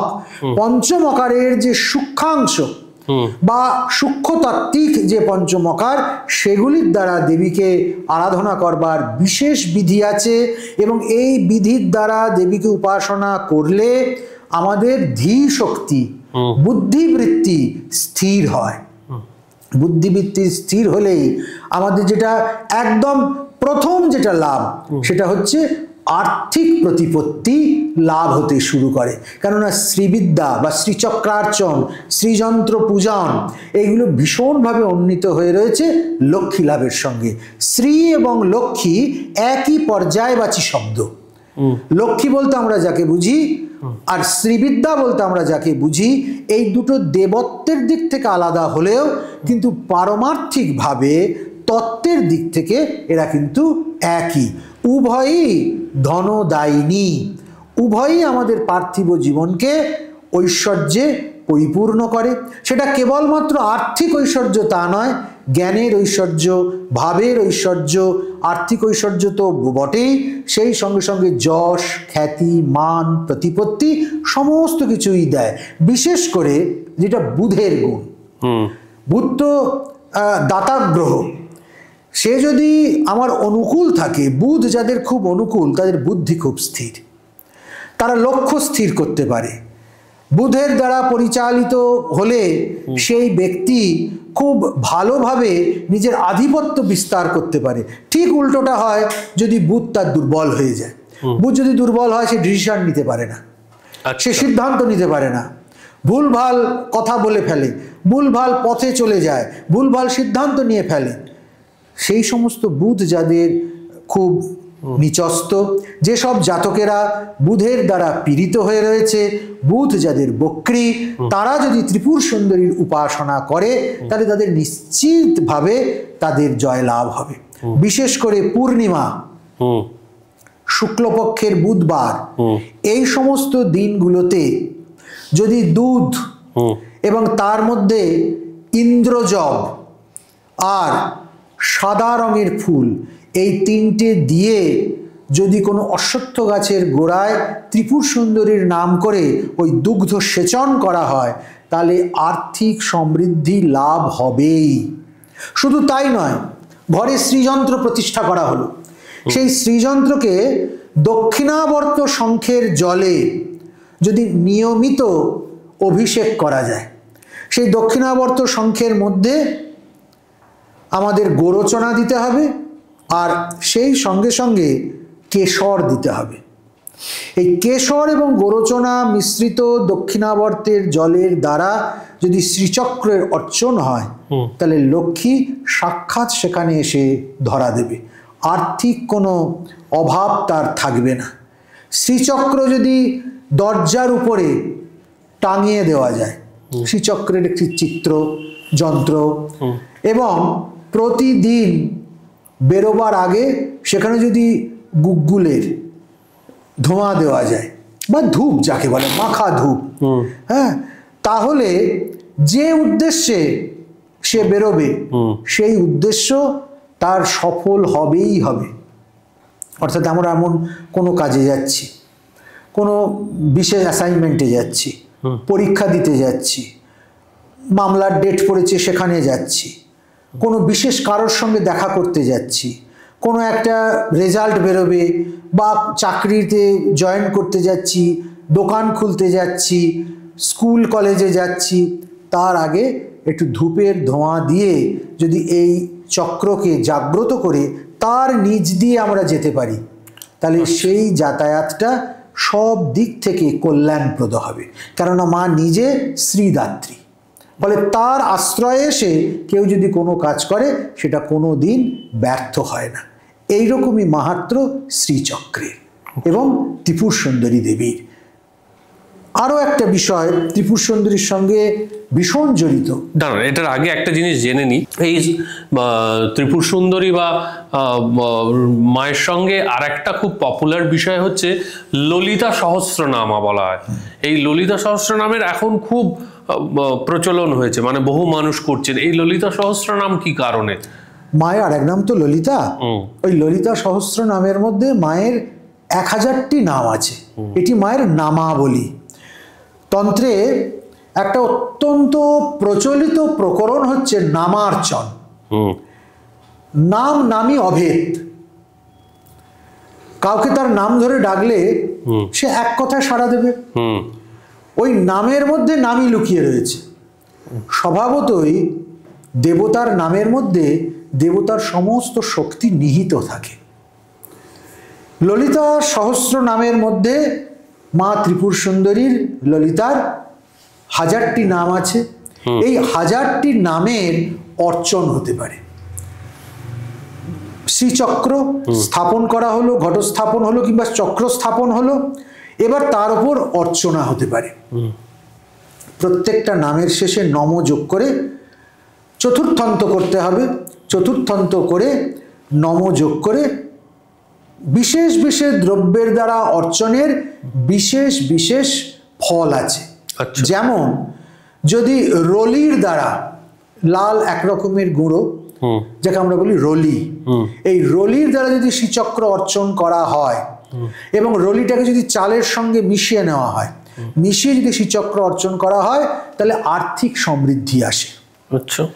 যদি কুন্দ পুষ্পের দ্বারা, সাদা একরকম ফুল হয়, কিংবা শ্বেত চন্দন মাখানো সাদা ফুল দিয়ে যদি শ্রীচক্র অর্চন করা হয়, তাহলে বিদ্যায় তার ব্যুৎপত্তি বৃদ্ধি পায়। ছাত্রছাত্রীদের জন্য এটা ভীষণ উপকারী। যদি সরস্বতী পুজোর দিন, সরস্বতী পুজোর পর ওই শ্রীচক্র স্থাপন করে জবের শীষ, এক একটা জবের শীষ দিয়ে এক একটি নাম উচ্চারণ করে শ্রীচক্রের ওপর চাপানো হয়, তাহলে নিশ্চিতভাবে অতি গবেট ছাত্র যে কোনো উপায়ে পরীক্ষায় উতরে যাবে। আর যে ভালো মেধাবী তার নিশ্চিতভাবে বিদ্যার আরো গভীরতা বাড়বে। যদি পলাশ ফুল দিয়ে শ্রীচক্রের অর্চন করা হয় এবং সেই পলাশ ফুল দিয়ে অর্চন হবে ওই শ্রীপঞ্চমীর দিন, সরস্বতী পুজোর দিন, যার উদ্দেশ্য করে সংকল্প করে শ্রীচক্র অর্চন হবে সে অতি অবশ্যই বশীভূত হবে। অর্থাৎ প্রেমে জয়লাভের জন্য পলাশের দ্বারা শ্রীচক্রার্চন অত্যন্ত ফলপ্রদ। কেউ চাইছে রোগ মুক্ত হতে, অন্য কিছু করতে হবে না, আখের রস আর গঙ্গা জল মিশ্রিত করে, গঙ্গা জল না পেলে কেবল শুদ্ধ জল মিশ্রিত করে শ্রীচক্রের ওপর সেচন করতে হবে ওই 108 নাম মন্ত্রে। নিশ্চিতভাবে তার রোগ মুক্তি ঘটবে। আচ্ছা। কেউ চাইছে শত্রু তার বশীভূত থাকুক, সর্ষের তেল, কেবল সর্ষের তেল, তার সঙ্গে একটু হলুদ মিশিয়ে নেবে। যদি গোরচনা মেশাতে পারে, অরিজিনাল গোরচনা খুব ভালো, না পেলে শুধু হলুদ গুঁড়ো মিশিয়ে ওই নামের একটি একটি করে নাম পড়বে আর এক কুশি করে তেল ওর ওপর ঢালতে থাকবে। নামার্চন শেষ হবার 1 প্রহরের মধ্যে শত্রু বশীভূত হবে, একদম প্রত্যক্ষ। কেউ চাইছে গৃহে শান্তি আসুক, গৃহ শান্তি, ছেলে মেয়ে কথা শোনে না, বউও কথা শোনে না, ঘরে দারিদ্র লেগে আছে, কাজ হয় না, সব দিকে কিরকম কিরকম, সে পদ্ম ফুল জোগাড় করুক, লাল বা সাদা, কমল পুষ্প। যদি পদ্ম ফুল না পায়, শালুক ফুলেও হবে কাজ। এই পদ্ম বা শালুক ফুল জোগাড় করে ওই একটি একটি নামে একটা একটা করে ফুল দিতে হবে, শ্রীচক্রের অর্চন করতে হবে। নিশ্চিতভাবে গৃহ শান্তি ফিরে আসবে। অন্ন কষ্ট, এত খাটছে তবু সবার মুখে অন্ন জোগাতে পারছে না, নানানভাবে ক্ষুণ্ণিবৃত্তির চেষ্টা করেও বিফল হচ্ছে। কি করবে সে? আতপ চালের হব্বিষ্য তৈরি করবে, একদম হব্বিষ্য যেমন হয়, আলু কাঁচকলা টাচকলা দেবে না, শুধু অন্নটা ফোটাবে, তাকে ঘৃত মিশ্রিত করবে, করে অল্প অল্প করে শ্রীচক্রের ওপর এই ললিতা সহস্রার্চন করবে।